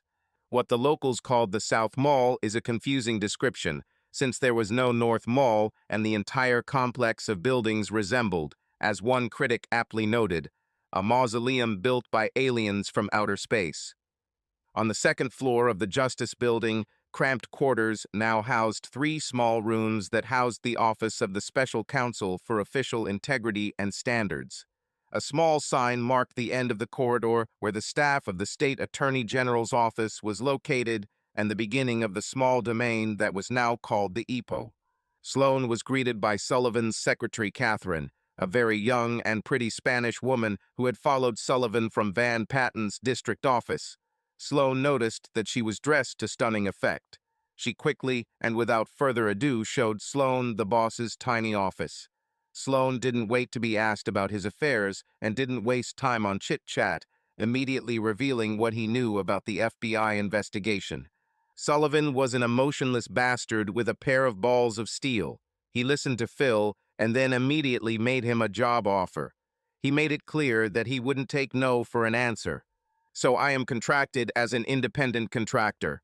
I get the job done and maybe get paid in 60 days. I'm losing my unemployment benefits, not getting any retirement credits, and may not get paid at all, Phil said. True, Sullivan replied. Okay, when do we start? Right now. I need you to go to Western New York and investigate the attack on Senator Hoffman's wife. Will I at least get payment for the trip?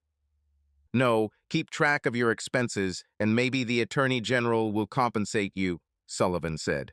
And now Sloan was at 12:30 at night, squeezed into the last booth of a small diner, waiting for the unsuspecting Elizabeth Duncan. The former Mrs. Federo was the head nurse at Mercy General Hospital, a small facility plagued by financial constraints placed on health care providers. The hospital's main income came from the emergency and general medical services it provided to the nearby Alton Women's Medium Security Correctional Facility. Mercy was 30 miles from the next hospital and 15 miles from the prison. It provided essential services to prisoners and the local community, much of which depended on the institution. As head nurse of the emergency department, Beth, as she was known, was primarily responsible for managing these services. Beth Duncan was a registered nurse when her husband, Ted Duncan, died in a car accident 20 years ago, leaving her with 3 children and little insurance. She worked hard and paid for all 3 of them to go to college. Her work ethic has brought her to the top of her little pond at the hospital. Jason Federo knew this. Jay, as he was called, was a ladies' man. He quite accurately assessed Beth as a lonely and vulnerable woman with children who had abandoned her. She married him before she realized who he really was, but she was a strong woman and was soon going to divorce this lazy gigolo, but it cost her and put her back into the single category. Beth assigned shifts to the nurses. She was the person who took on the least desirable shift. The shift from 3 to 11 in the evening on Friday and Saturday was something no one wanted. She let another nurse take the shift since she had no one to date. She was 59, and she felt every year she lived.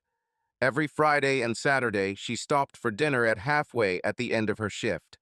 Halfway was packed Saturday night, and no other establishment was open in the area. Beth usually had to sit at the counter, but if there was a free table, she took it. Phil sat so that he could not be seen from the aisle, and it seemed that the table was free. Beth walked in and went straight to what she thought was an empty table. It wasn't until she started to sit up that she noticed Phil. Sorry, I didn't notice you, she said, standing up. Please have a seat. I don't need the whole table and would welcome some company, he said. One of his strongest qualities as an investigator was that he seemed completely harmless. It took a while, but eventually she sat down next to him. He asked about her work. She was wearing a hospital uniform. She told him what she was doing, and he was very impressed. My job for the government is so boring, he said. He never mentioned what exactly he was doing. Soon he got her talking and received an invitation to a date on Wednesday, her day off. For the next 3 weeks he courted her. When he wasn't dating Beth, he was visiting staff at the state prison. Janet Hoffman worked, although no longer, as a correctional services consultant. She worked in this position for 17 years and had many friends in prison. They didn't like talking to strangers. It was a closed and isolated community, but that was their weakness. They knew everything about each other. It took time, but he listened to what wasn't being said. When people don't want to say something, you can feel it. Sloan knew how to ask an innocent question to reveal a hidden topic. Avoid answering, and you unwittingly answer the question. It took time, but Sloan learned everything about Reverend Jean Paul Belmont and Janet Hoffman. What he didn't know was very little, and that missing piece of information concerned Beth, who was on duty in the emergency room that Friday night when Senator Hoffman brought his wife. Beth was nervous and didn't know what to expect. She brought Phil home with the intention of getting him into bed, but at their age, there were physical limitations to consider. As she walked up the stairs to her bedroom in her modest Cape Cod-style home, she worried about her sagging breasts and the extra weight on her hips. I hoped to hide the wrinkles on her thighs, buttocks, and stomach in dim lighting.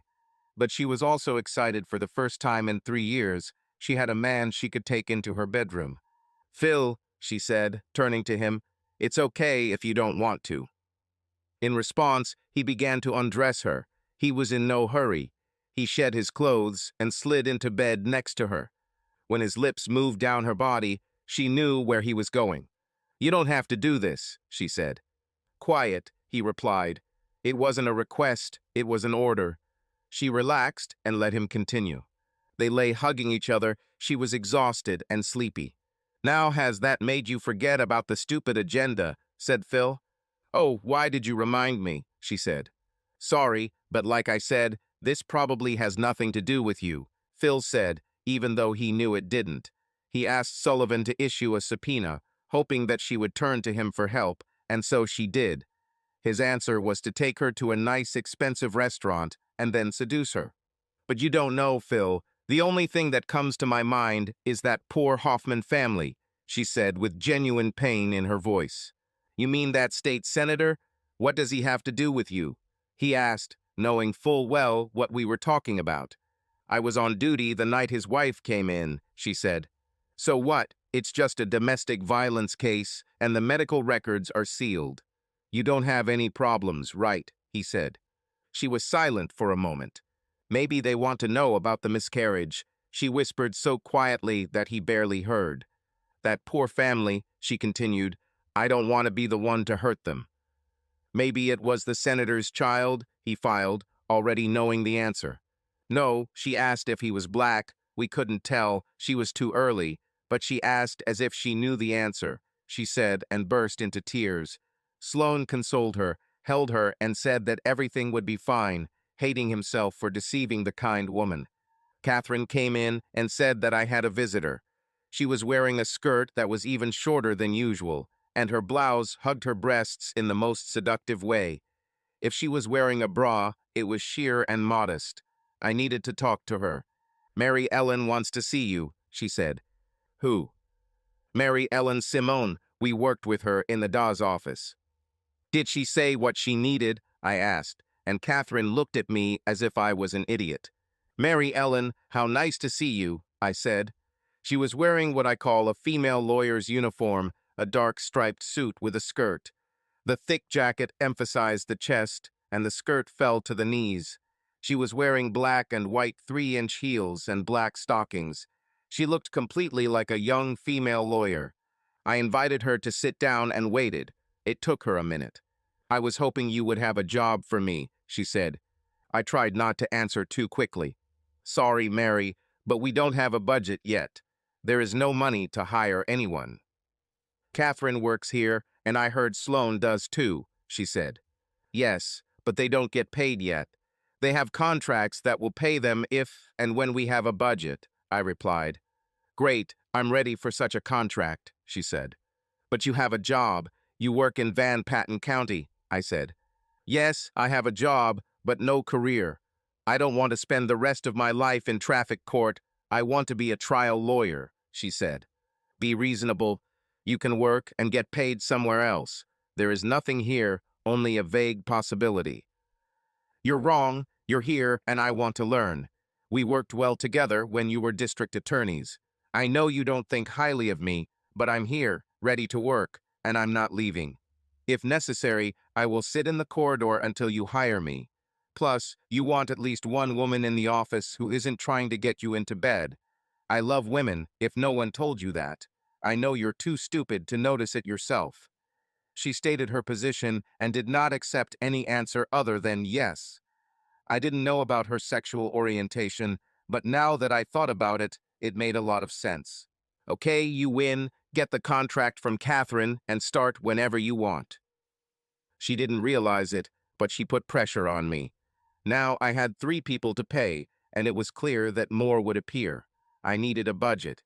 The Attorney General was generous. He provided me with temporary office space, spare equipment, and office supplies. The independent contractor contract trick was an old trick to bypass the civil service. It allowed outside help to be hired for a limited period of time, but it did not replace the budget. When my employees submit their requests for payment, I will need funds to pay them. I needed a budget allocation. I hated doing this, but didn't know where else to turn. I had to swallow my pride and try to carry myself with dignity. Being a politician was not what I wanted in life, but as my mother likes to say, in this life, you don't always get what you want.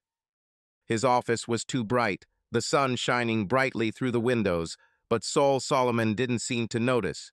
We sat in two comfortable chairs. In addition, there was a sofa and a coffee table. The coffee he served seemed strong. My mother also says that the only thing worse than a bad loser is an inhospitable winner. I fought Saul Solomon and lost. I was close to winning, but he won the case. Of course, he controlled the judges, but I knew that from the very beginning. He actually beat my friend Steve and me with his control of the clerk of court. He took us off the court calendar and kept us there. You can appeal a decision, but it's damn hard to appeal the lack of one. As a result, I was married and will probably remain so. Now I needed to understand whether Saul was a winner, willing to behave with dignity. "You drink black without sugar, if I'm not mistaken, Mr. Sullivan," Solomon said, handing me a porcelain cup with a thick, dark liquid. "Yes, thank you," I said. When I looked at the cup, I was struck by the pink rose design. Rosenthal porcelain, like my Aunt Sophia's. He noticed that I was looking. "I have a few left. It was my grandmother's set. It's nice to have them here. It's kind of a support that reminds me where I come from," he said. "Are you homesick?" I asked. "Sometimes, but mostly for what is almost gone. New York is not a romantic place at all. It changes dramatically and unexpectedly. Take you, for example. A year ago, you were a completely different person, a lowly deputy district attorney in a very small county, and now you are an exalted special state counsel on corruption cases. What you do next, good or bad, will change your life, the lives of those around you, and the lives of many people you will never know," he reflected. "The problem is, I don't have a budget," I said, moving on to what I came for. "Yes, but of course you discussed this with the governor," he said with a knowing smile. "The governor said when he informed me of my appointment that he would include our office in his next budget, but until then I will have to rely on the Attorney General. And it just doesn't work. I need my own staff, which means I need to find money to pay them. It's quite an awkward situation to ask the legislature for funding to do something against themselves, especially when it's done by someone they don't know, kind of an outsider," he said, as if pondering the problem. "I thought you could give me some advice," I said, returning to what I came for and wondering how much he intended to screw me up. Saul smiled and said, "You need a good lobbyist, or better yet, two. Perhaps I know someone." Now it was my turn to smile. Someone. "Pat, now you need to think of yourself as important. These people get what they want if they know how to ask for it. There will be a supplementary budget in July with a lot of maneuvering, and with the right help you can get temporary funding." "So will you help me?" I asked, hating myself for it, but realizing that he was doing everything possible to make my task easier. "Yes, I think I can. No promises, but if you hire our office to help, I will do my best," he said with a smile on his face. He wasn't gloating, he was just saying that he was glad to have me as a client. "I think we should discuss the fee," I said. "Mr. Sullivan, I'm a lobbyist. That's why you hire me. My job is to influence those who make laws. There are many ways to do it, and some of them are even legal," he said with a laugh. "However, representing the person who will air their dirty laundry and air their sins, big and small, will mean I have influence where it matters. I'm not asking for any favors, just your gratitude," he said, looking at me very sincerely. He then continued, "As far as the firm is concerned, I will be doing the husband of one of our partners a favor," he said and leaned back. "Well, I can't argue with the price.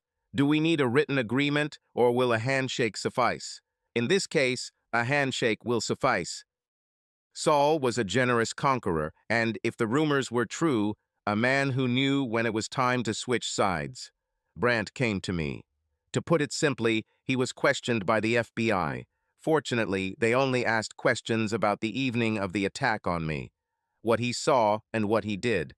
"I'm worried," he said, "that no one with all the information will believe this story of biker gang revenge. The one I shot at was not a biker." "Calm down. You are not involved in any criminal activity. As long as you had no prior knowledge and took no action to hide it, you are clean. The main thing now is not to get accused of conspiracy," I said. "It's easy to say, But just because I'm not accused doesn't mean I'm clean. I now hold a senior position in the sheriff's department. When the current sheriff retires, I might run for his seat. If you're on our ticket, we'll win easily. In the worst-case scenario, I will leave with a large pension. But all this goes to hell if that pathetic man speaks. It all came down to this. Anyone who knew or suspected that Laura and Patterson were lovers could point the finger. If you knew that I set him up and swindled the greedy bastard out of his money to become district attorney as retribution, you can easily understand what happened next. Patterson fired, but only wounded me. It wasn't over yet, of course, but the FBI was now a bargaining chip. If the Bureau finds out about Laura's affair, she and Patterson will be suspected of attacking me. This guy wet himself when I arrested him. He wouldn't last 5 minutes before being charged with attempted murder. We need to do something, Brandt continued. No, you stay away from this. Too many goals are already at stake. The irony of a special prosecutor for corruption being caught in such a situation was not lost on me. Something had to be done. It was difficult for me to decide on this. Things continued to escalate. I hoped I had reassured Brandt. I understood his concern. It all started with his daughter in trouble, but now he had risen higher and could rise even higher. It's hard to come back down when you're caught in a row caused by a fool who doesn't even realize he got off easy. His last words haunted me. "You're not the only one I warned," he said. Phil was in my office when I returned. Everything was written down in pencil on 3 sheets of yellow legal paper. I knew why it wasn't put into the computer. Some of this data was obtained illegally, and it was still good data. Okay, prepare me the materials from the prison in the official report. Don't include the rest. I will bombard the prison and hospital with subpoenas, but we'll probably only need the wife and the Reverend to get an indictment.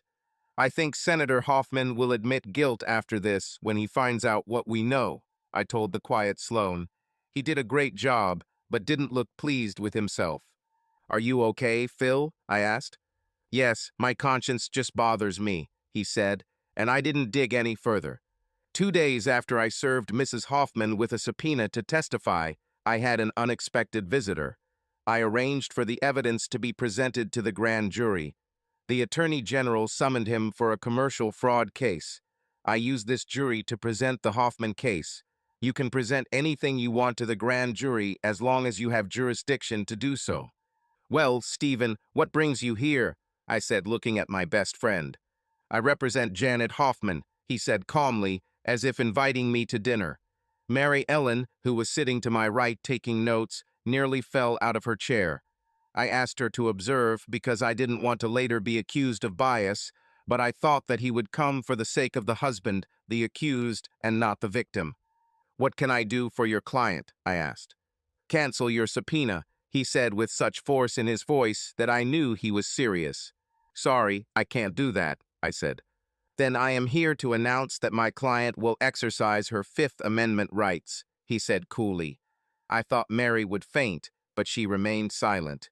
Okay, I'll give her immunity, I said, trying to be as calm as he was. In that case, she will take advantage of spousal privilege, he said, an involuntary smile appearing on his face. He clearly enjoyed it. This was too much for Mary, and she intervened. You can't use spousal privilege for a crime against your spouse, she said, grinning as if she was quoting a textbook on the law of evidence. That's enough, Mary, I said, looking at her coldly, and then turning to Stephen. Thank you for the warning, lawyer. I appreciate it. Glad to help, Pat. We're friends after all, he said. After he left, Mary apologized for her attack, but insisted that Stephen was bluffing. I think not. He was conveying a message, I said. Okay, I give up. What's the message? She asked. That's the mystery. Let's see if we can solve it. You check Sloan's official report, and I'll look at his notes. The next day, I had a bad feeling that I was missing something important, and my wife, who was climbing the walls when the FBI began interrogating people in her office. Of course, she was a suspect. We were in the process of divorce before I almost got knocked over. Obviously, they weren't sure that I was being hunted by drug dealers. This is entirely my fault, Laura said that night over the spaghetti dinner I cooked. I strictly forbade her to enter the kitchen. She was not even allowed to boil water or make coffee. She managed to ruin the stove while cooking steaks, burn out the microwave while cooking potatoes, and break a $500 Williams Sonoma food processor. I couldn't understand the last one at all. We ate spaghetti because that's what she wanted. She was usually useless in the kitchen, but ever since she got pregnant, she became absolutely dangerous. With the exception of her legal work, she seemed to walk around in a constant state of prostration. How she managed in the office was a mystery to me, but Saul assured me that she was doing well there. After every doctor's visit, her gynecologist called me complaining that I needed to take better care of my wife. Her pregnancy was not easy in any aspect. She was constantly agitated and alternately vomiting. Let anyone try to survive with a very pregnant woman. Sex life with her was frustrating, and I still couldn't get over what she did to Patterson. We were together in a shaky relationship that I intended to end after the baby was born, hoping for her to accept the inevitable. It's only partly your fault, and as much as I hate to admit it, you're the least at fault of all parties, I said. After that, she calmed down a little. She looked unwell. I wanted to hire a housekeeper, but she refused, and I was broke. She didn't share her money with me. I knew that she was desperately afraid that I would leave her if the opportunity presented itself and there was money. It was a difficult situation in all respects. "What should I do if the FBI wants to talk to me?" she asked. "Tell them no, that they can put all the questions in writing, and you'll answer them after you've spoken to your lawyer." "But that would make me guilty," she said. "Laura, it's your fault. You started an affair. You stood and watched as your husband extorted your lover. Then you remained silent when your lover tried to kill your husband," I said. "That's not true. Frank would never do that," she screamed. The conversation was interrupted because, as I warned her, the spaghetti came back. She had morning sickness all day and didn't go away after the first few months. When the conversation resumed, she continued to insist that Frank couldn't have done what I knew he had done. She was tormented by guilt, and I had too much pride to just accept what she had done. We finished there and went to sleep in separate beds, two exhausted and worried people. The next day, I found the missing link in the Hoffman case. My good friend Stephen already knew what was there, but he couldn't tell me while he was representing the Hoffman family. But there it was, buried in one of the police reports from the night Mrs. Hoffman was admitted to the hospital. One of the police officers inspected Senator Hoffman's car. This was the car in which he brought his wife to the hospital. There were evidence marks on the passenger seat and floor. The police felt it possible to search the car since it was a state-owned vehicle and did not require a search warrant. A rather dubious assumption, but I did not need the contents of the car. The police, after examining the car, did not arrest anyone that night because Mrs. Hoffman stuck to her story that she had fallen. But why did Hoffman need a state car? The answer was found quickly. He spent the evening at a public meeting in Rochester, having come straight from a similar meeting in Syracuse. In fact, he has been traveling all over upstate New York promoting his unpopular position on fracking for natural gas. I put it all together and understood. The senator, in fact, was never interrogated. He was only accused. No one even defended him. Frank Patterson was sure his car was being followed. The car was a rather inconspicuous late-model sedan. It appeared and disappeared, but reappeared when he looked in the rear mirror. His Mercedes GT was easy to follow in city traffic. He was worried. There were rumors of an FBI investigation. He needed to be careful. Since the seduction of Laura Parker, Frank's life has no longer been his usual carefree existence with excesses. This woman's husband turned out to be something special. Usually husbands had to endure it when he took their wives to bed. Frank was a wealthy partner in a powerful law firm. He was both physically attractive and confident, the type that attracts women. How did he end up being framed and forced to pay ransom to some second-rate deputy district attorney and his weak lawyer friend? It was humiliating, considering that this happened in a remote corner of New York, where everyone knows everyone. It was simply unacceptable. He had to take revenge. How could he just leave it? He could see that handsome cuckold Fitzgerald laughing at him because Sullivan had won. Frank was born to be in charge. He was physically large, attended the best schools, and was always financially secure, but those two took his money and hurt his pride. After this, Saul Solomon scolded him like a schoolboy and warned him to keep his pants buttoned. Solomon told him to stay away from Sullivan. He said that Guy was coming up and was dangerous. So was Frank a second-rate loser. "Do you always drive this slow?" asked the attractive brunette sitting in the passenger seat of the Mercedes. This girl was not his usual type. He preferred women of a higher level, if possible married. The waitress Trina was nice but lonely with kids. He met her at the bar where she worked, and then recently at a small cafe around the corner from his office. At the bar she was cold with him, but later, at the cafe counter, she was all smiling and inviting. She was no match for him, but ever since he'd been removed from the office girl pool by that son of a bitch Solomon, he had to take what he could get. She also knew how to have fun and where to get the goods. "I'm just being careful. I want to get us there in one piece," he said. "I just thought you'd be more impatient," she said, moving her hand to his thigh and giggling slightly. In spite of himself, he increased the gas. "Mr. Rosencrantz, please, enough," Judge Thompson pleaded. "But, Your Honor, my client is being denied his constitutional rights," Attorney Matthew Rosencrantz said for the 10th time. Matt wasn't a bad lawyer, he just had a bad case.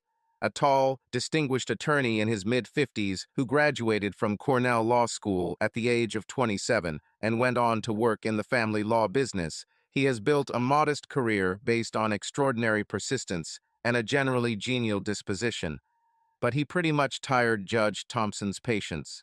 "For the last time, if Mr. Sullivan is so deluded as to grant your client immunity from prosecution in this case, he cannot refuse to testify," His Honor said, then turned to me with a sharp tone. "Don't think I won't report it to the appropriate authorities, Mr. Sullivan. I don't know what kind of dirty political deal was made, but at least I'm not going to be silent." The judge, in my opinion, was a little hot-tempered, but, as they say, I also have problems with this. In the grand jury room, Senator Hoffman expressed a mixture of fear and anger. The jury members showed little sympathy for him. One of the deputy attorneys general who served on this jury took me aside and gave me a brief description of its composition. "They are a little older, which is not uncommon. They've been dating for a while, and it's easier if they don't have urgent things to do. The chairperson is a woman of Asian descent of Indian descent in her 60s, a naturalized citizen who is very proud of this fact and takes her responsibilities here seriously. Obviously, she has studied the grand jury procedure and knows that she can ask questions. It's a bit complicated. If I could choose again, I wouldn't choose it. The rest can be sent if necessary," she said. The Deputy Attorney General then looked me over again from head to toe and gave me one of those flirtatious smiles that I received from almost every woman on the Attorney General's staff. It got to the point where Sid Livy pulled me aside and asked if I wanted him to do something. I begged him not to do this as I was desperate to get my small staff to treat his employees well. I didn't need conflicts over some glances, a couple of ambiguous remarks, and random, unnecessary physical contacts. He walked away shaking his head and saying, "Life would be a little easier if only the women in the group were to be protected." His problem was that in his 60s and 40s, he advocated for women lawyers, thanks to his bona fide efforts to be an equal opportunity employer in an era when more women graduated from law school than men. The problem was that they were lawyers and aggressive, and most of them had spent their adult lives studying to get ahead, and now they were either looking for partners or entertainment. There were very few free people, a great situation for men unless you had a pregnant and emotionally fragile separated wife who was jealous at every turn. When I walked into the jury room to face Senator Hoffman, I thought that if all went well, I might perhaps could get my own office. When he was sworn in, the senator immediately asserted spousal privilege. "Why, Senator?" I asked. "To everything," he said. Out of the corner of my eye, I saw the chairman of the jury, a woman of Indian origin, taking notes. "You need to wait until I ask the question," I said, trying to look slightly amused. "Would you like to discuss this with your lawyer?" "No," he replied. "Okay, When did you arrive home on March 25th of this year? I asked. I don't remember. You brought your wife to Mercy General at 9:46 p.m. I said, showing him the appointment record and the subsequent police report. So it must have been before this time. He didn't answer, so I continued. Witnesses state that you left Rochester shortly before 8 p.m., right? Yes, he answered reluctantly. How long does it usually take to get to your house? I asked. He knew where I was going with this and reluctantly replied, maybe 45 minutes or an hour. Government officials assure me that the trip will take at least an hour and 10 minutes in good weather, but there was a so-called lake effect blizzard in Rochester that night, right? Yes, he said, but it was barely audible. I leaned over him. Senator, you barely had enough time to go home, find your wife in distress, and take her to the hospital. If you hadn't hit her, who would have done it? We made eye contact. Hoffman clenched his jaw and responded, I invoke spousal privilege. I stepped back, and at that moment the hand of the chairman of the jury went up. I turned to acknowledge her. Can he do it? She asked. Before answering, I turned to Hoffman. Maybe this is a controversial point. What he knows must come from his wife, and she told him this because he was her husband. But whether privileges are applicable here is a debatable question. However, he counts on me to try to get him to answer and drag it out until he is crucified in the press and the vultures are satisfied with his head. But I will not do this. Hoffman looked at me, his anger clear and obvious. Damn you, Sullivan, he said, then turned to the jury. You don't know this man. He is not the young, innocent man he seems. He is a political intriguer of the worst sort. In his youth, he almost beat a priest to death. As a prosecutor, he showed that he was ready to do anything to win. He is a puppet of our governor and his political henchmen. Trust me, I'm fighting to protect my family. Do you have families? Would you let them be destroyed so that some politicians can pretend to believe in justice? He said, and tears rolled down his cheeks, wetting his shirt. Where was your son that night? I asked when he fell silent, as if he had not heard anything he said. What? You heard me, Jerry Jr., your daughter Alice lived in a dormitory at New York University where first-year records are kept very carefully. But where was your son? I asked, moving closer to him again. Privileges won't work here. Damn you. Don't you have a soul? Senator, now you know what I know. Your wife's affair with that black pastor and what it led to. Do we need to call witnesses to testify? I said, and turned to the jury. I waved my hand broadly at the jury for effect. These respected people are smart enough to understand that if you couldn't commit a crime, then someone else did, and that someone must have similar motivation. I noticed how a light bulb seemed to go on for the jury. So where was your son? Hoffman looked depressed. I promised Elsa, he said. Just tell us the truth. There's nothing else left to do. And he admitted it. The mother wanted her son to be with her when she broke the bad news of her pregnancy to her father, but she didn't expect her son's reaction. Junior struck her one strong blow. At that moment, she was standing in the dining room and fell 2 steps down into the lowered living room. She hit a small bedside table, but other than a black eye, she seemed to avoid serious injuries. An hour later, the miscarriage began, by which time the son left in anger, but sincerely apologized for the blow he caused. When Mr. Hoffman returned home, he took her to the hospital, 10 minutes from their home. Subsequently, the whole family tried to hide the crime, and society sought to punish the cruel husband, guilty or not. I asked the jury to return a statement that no indictment could be brought against the senator. They were more than ready, but, "Can't we charge the son?" asked the jury foreman. "Isn't this our responsibility?"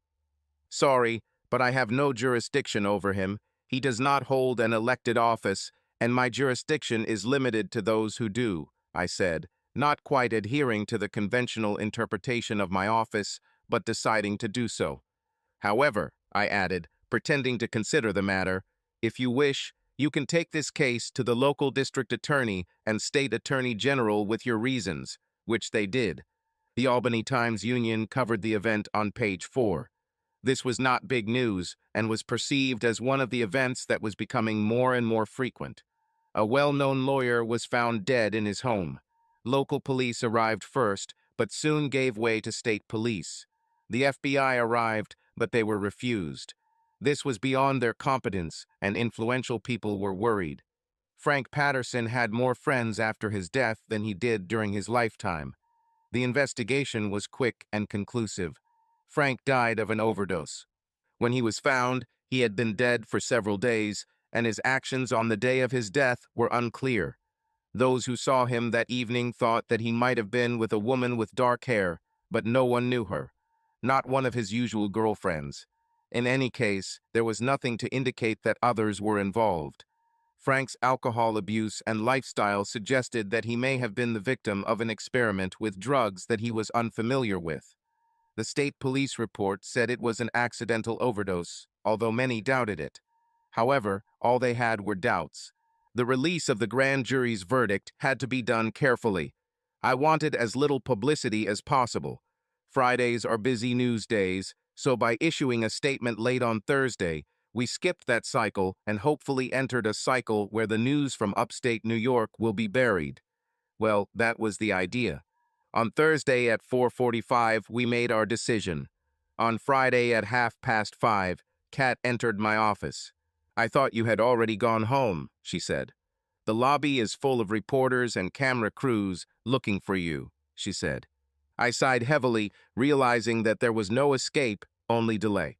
"Okay, release a statement that the press conference will be held tomorrow at noon, and I will sneak out through the garage," I said, hoping that by the next day it would not matter. I managed to get home without incident, only to find an abs on my lawn. There were not many of them, a news channel and 2 local newspapers. As I hobbled to my front door on crutches, I declined to comment, citing tomorrow's press conference. But they surprised me by asking me to comment on Stephen Fitzgerald's statement. "What did Mr. Fitzgerald say?" I asked. A girl from a cable news channel poked a microphone in my face and said, "Foxy says you don't have a case and you're dodging the question." I laughed. "Well, maybe he thinks he can do better," I said, ducking into the house, leaving them with something, but not anything significant. Stephen was just doing his job, returning the ball to my side of the field. I realized something was wrong when I entered the house. It was dark and quiet, although Laura's Mercedes was parked in the driveway. She was in the back bedroom, where she slept. We did not sleep in the same bed. At first, it was because of my physical and emotional state, but later partly because of her. She did not sleep well. They say some women glow during pregnancy, but not Laura. Her belly has grown a lot, and everything else has become smaller. Her face was thin, and there were dark circles under her eyes. It seemed to be in a state of general decline. The truth is, I was not a good husband or future father. I gave vent to my pride and anger without thinking about the consequences. Lately, being preoccupied with problems in the special counsel's office, I have been indifferent to her. Now she was lying on the bed, fully clothed. Her breathing was heavy, and her skin had a sickly gray tint. I tried to wake her up, but she didn't respond. I called 911. The ambulance arrived, and a cable news crew remained outside the house the entire time. Apparently, they were monitoring emergency messages. They filmed the entire scene of the doctors arriving, and then the ambulance. We took Laura to the hospital. When we arrived, I was taken to a waiting room where I could watch what had just happened on TV. 2 hours later, I met with Laura's doctor, an obstetrician-gynecologist, a woman in her 50s with a ponytail of gray hair. She was about 5'4" and full of anger. "What is it about being a husband and father? Don't you understand, Mr. Sullivan? Look, it's a little tense in our marriage right now." "Oh, so when I told you for months that your wife needs to work less and eat more, you didn't hear me. And you, it turns out, are also blind in addition to being deaf. Have you ever noticed if she eats or takes the vitamins and supplements that I prescribed for her?" she asked, looking at me with a look that women reserve for idiots. We haven't eaten together for a long time after she started a fire in the kitchen. I tried several times, but she didn't seem to hold down the food, I said, realizing that I had left a woman who couldn't cook alone most of the time. She shook her head. Your wife is dehydrated, malnourished, and anemic, and that's just her. I am afraid that the child will be born with a low birth weight, which entails all sorts of complications. So I suggest you get your act together and start acting like a husband and future father. Having said this, she left me to reflect on my shortcomings. They let me into Laura's room. She still hadn't woken up. The kind nurse assured me that she was in stable condition and everything would be fine. I settled into a rather uncomfortable chair and waited. We spent the night in the intensive care unit. I was told that my being there was a privilege that I was being afforded due to the situation. Between the bouts of guilt and the uncomfortable chair, I slept little. Early in the morning, Laura woke up and was being prepared to be transferred to another ward. She was served breakfast, and it was non-negotiable. I stayed to make sure she ate. I wanted to talk to her, but before I could, Susan Singleton burst into the room. Laura, what's going on? Are you on the news? Said Susan. Laura looked guilty and embarrassed. I felt bad yesterday. I guess I worked too hard, she said in a weak voice. Well, get ready for company.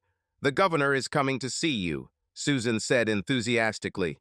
The medical staff was delighted. The governor arrived with media accompaniment. Laura was transferred to a separate room. They put her in order as best they could.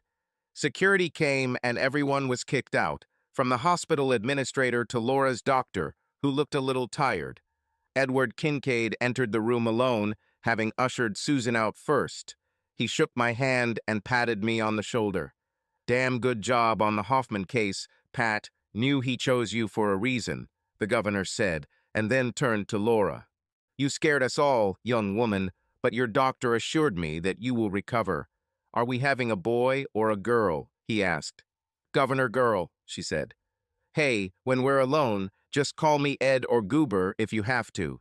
Now, I'm glad you're feeling better, but I need to pick up your husband for a few minutes. I promise I'll bring him back soon with orders to stay with you until you recover. Then he took me to a corner. What do I need to know about the Hoffman case? He asked. I briefly outlined the situation to him. Damn, who else knows about this?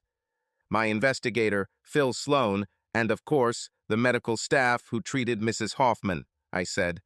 Okay, now keep this a secret while I try to save Hoffman's career. Now we need to go out and reassure the public that everyone is okay, especially Laura here. Yes, everything is fine with your wife. No stupid problems with what has already passed, is completed, and is best forgotten, he said with such an expression that it was useless to object. I nodded, just like that time when I realized that I had painted myself into a corner that I didn't want to be in. The press conference was short and to the point. Jerry Hoffman is a good man who was wrongly accused. The people of the state were indebted to a hard-working special prosecutor who sacrificed so much to ensure that justice was served. I accepted my applause and was immediately faced with questions about my wife's health. Laura eclipsed all accusations. But that was not all. The Rochester Gazette reporter did not allow himself to be distracted.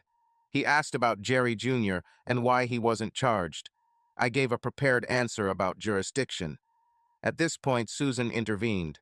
I think we need to let the special prosecutor go to his wife, she said, ending the press conference. After that, I was allowed to return to my wife's room. Laura was sleeping. Around noon, Kat called, and I dictated to her a formal statement regarding the accusation, which said nothing. She came out and read it to the assembled reporters, with my apologies for being unavailable due to a family emergency. Reporters wanted to know about Laura's condition. Kat told them she was fine and asleep. The nurse woke Laura up at 12:45 for lunch. It's time to talk. What are you doing, Laura? I began. Sorry, I caused more problems, but I didn't mean to. Why haven't you eaten? I feel sick. You could have told me you were in serious trouble. I couldn't. What should I say? That I failed as a wife, and now I will fail as a mother. You will not fail as a mother. We will work on your diet, fatten you up, keep you at home, and let you rest. Solomon can manage without you for a while. It's a shame, it's so simple, she said. I'm not good at this. I tried, believe me, I tried. Now we'll try together, I said. You don't mean that. Don't tell me what I mean. We're in this together now. Deal with it, I said. She burst into tears. I wasn't sure why. The nurse came in and told me to leave for a while. I spent the next 3 days in and around the hospital before she was sent home.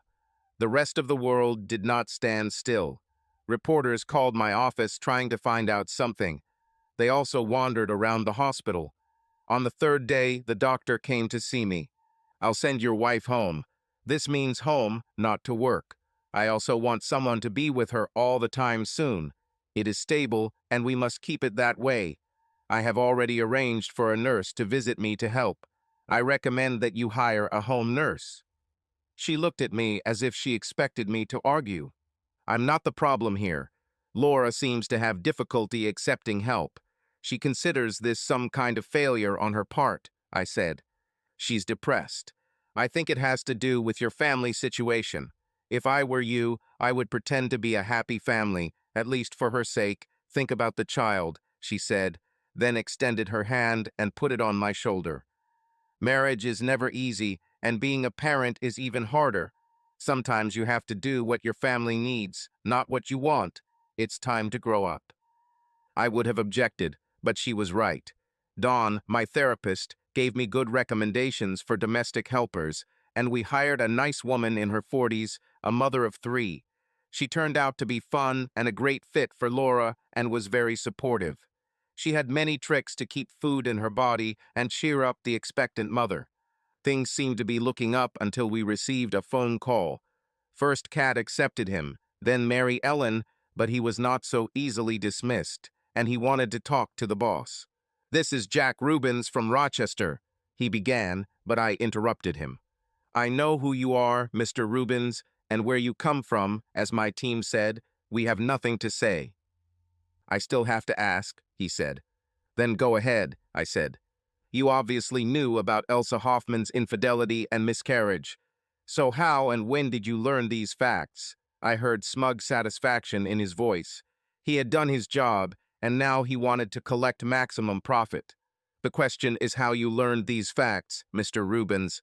I can only think that you bribed someone, perhaps government officials, I said. My sources are confidential, he said. Yes, but I'd rather chase you, I said, trying to bluff. Are you crazy? How are you going to do this? A poorly written law doesn't say what I can or can't do. Yes, and I know you must have done something illegal to get your information, he said. It's a pity that there is no one to bring charges against me, I said. Okay, I understand. Do you want to make a statement or not? If I see an honest article that is not too scandalous, I will not ask how you got your information, and I will send you a copy of my report to the legislature the day it is filed, I said. Are you going to file a report on the Hoffman case? He asked. No, just a quarterly report outlining our actions and what my team has found on any of the cases under investigation, I said. When can I expect to see this report? He asked. Well, today is Wednesday, so I guess Tuesday. A few days later, Jack Rubin published an article in the Rochester Gazette. He turned out to be very honest.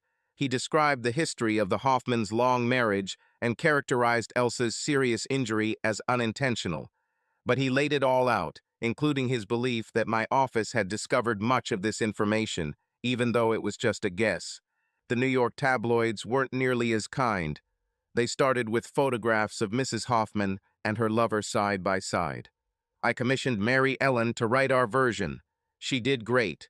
Phil looked like Sherlock Holmes, and I looked like a wonderful, experienced prosecutor who took a risk and won. Our version did not mention a miscarriage, which we did not believe in, not supported by facts. The connection was reasonably credible based on the testimony of witnesses at the correctional facility, but Senator Hoffman's innocence was beyond doubt due to his travel that evening. Hi, Mocker, Saul Solomon said when I picked up the phone. Do you know what this means? He asked. In Yiddish, it's an important person, I said. 10 million, big man, you got the funding. The Democrats wanted to give you a high five, But the opposition wanted to make sure you were happy, so they increased the amount and gave you the same salary as the governor. He said. Thank you, I said, and I meant it. My pleasure, but you did it. You will become a politician yet. Have you seen today's Times? Saul asked. No, I try not to read city newspapers. Read the editorial Maher, he said, then hung up. The New York Times, July 8, 2014. The governor made the right choice. Many, including ourselves, questioned the suitability of Governor Edward Kincaid for what had become, in effect, the position of corruption czar. Patrick H. Sullivan, a little-known former Vampiton County prosecutor, was both young and inexperienced. He was recognized for his courage in fighting the brutal group. He is a straightforward young man who was not known for his legal or political skills. His close ties to the governor, his mentor, also raised alarm bells in an office that was clearly in need of an independent figure. The doubters were wrong. With the skill and courage of a player, the young prosecutor has proven that he is more than worthy of his position. He resolved a complex and troubling incident and restored his reputation as a respected public servant. Sullivan did this despite physical limitations and significant personal cost. Now it's up to the legislature. Fund the office you've created now that it's occupied by the right person. In fact, I still had one last problem. She was 7 months pregnant, and her physical condition was improving, but she was still not out of danger. It amazed me how wrong I was about her. She seemed like such a confident, even dynamic person, always in control, able to climb the shaky ladder of a corporate law firm. She was a classic overachiever. How could I have known that it was all just a mask, that underneath the surface she was this insecure girl? What I thought was a strength turned out to be a weakness. She did not seek me as an equal. I was the support she tried to lean on. She was weak and I was strong, and she expected me to support her no matter what. Manipulating me was part of the game. She couldn't win honestly, she had to cheat. But it wasn't the same as Stephen, who cheated for fun, or me, who cheated to win. My beautiful and sexy wife cheated to survive. Laura's current problem was that the little person inside her who was about to be born could not be deceived. The closer the time approached, the more her fear grew. She already had names chosen, Bridget, after my mother, and Ellen, after her mother. Little Bridget E. Sullivan was eagerly awaited by both of our families. I was swinging on the weird swing chair that Laura and Dawn had set up on the back patio. It was a comfortable seat. Bridget was in my arms, her mother stood next to me. My daughter had 10 little fingers and toes, and they were all wrapped tightly around my heart. I began to love her when she emerged, bloody, from her mother's womb, all 6 pounds and 2 ounces of her. She had dark hair, but now, 6 weeks later, it was almost white. My mother said that she would be a redhead. You also started without color. The families that had come to stay with us after the birth had already left, and now we were alone, except for hired help. Laura was proving herself to be a super mom, an overachiever back in the game. She gave birth without a single groan and left the hospital that same day against the doctor's wishes. She has already told me or warned me that she will no longer use birth control. If you stay with me, it will be a traditional marriage. I will only work part-time because I still don't know how to be a housewife, but I will be barefoot in the kitchen and pregnant almost all the time, she said. Absolutely not, I replied. Pat, please, I want to do this. Laura, barefoot okay, pregnant maybe if you behave well, but never in the kitchen, it's strictly prohibited, I said. She laughed. Okay, just barefoot and pregnant. Then, hugging me, she asked, am I forgiven? No, but I love you and my daughter, so I'll stick around, and besides, you're good for your image. Indeed, she received good press for the birth. Yes, I forgave her, but I will never tell her about it. As for concerns about her future fidelity, well, rumors are still flying about what happened to poor Frank. I think most people make certain assumptions. It would take a lot of courage for a man to play with Mrs. Sullivan, as my wife is now called. I handed Bridget over to her mother. I need to go, they're waiting for me, I said. She nodded and smiled tiredly. Please don't be late. I miss you when you're gone. I won't be late. I just need to meet some politicians. She didn't say what she was thinking, namely, that it was I who became a politician. It's funny, when you think about it, I didn't seem particularly suited for this profession. I have to fight this every day. But as I was leaving, I looked for a long time at my wife, sitting with our child in her arms. Laura had a wide smile, and I realized that I had never seen her so happy and relaxed. All her fears went away. This was my family, and I will protect it.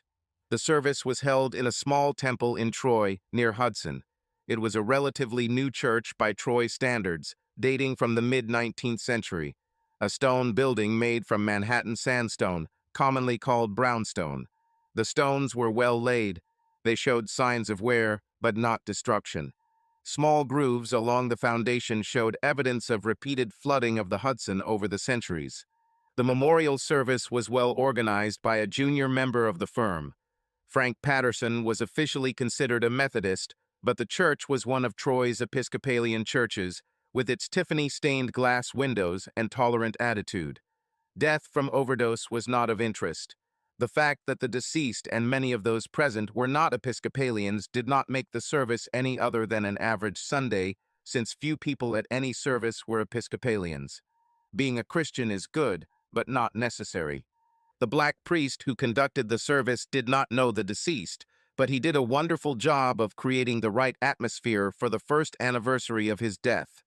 Saul Solomon was pleased with the turnout and service, which he considered a proper tribute to a deceased member of the firm.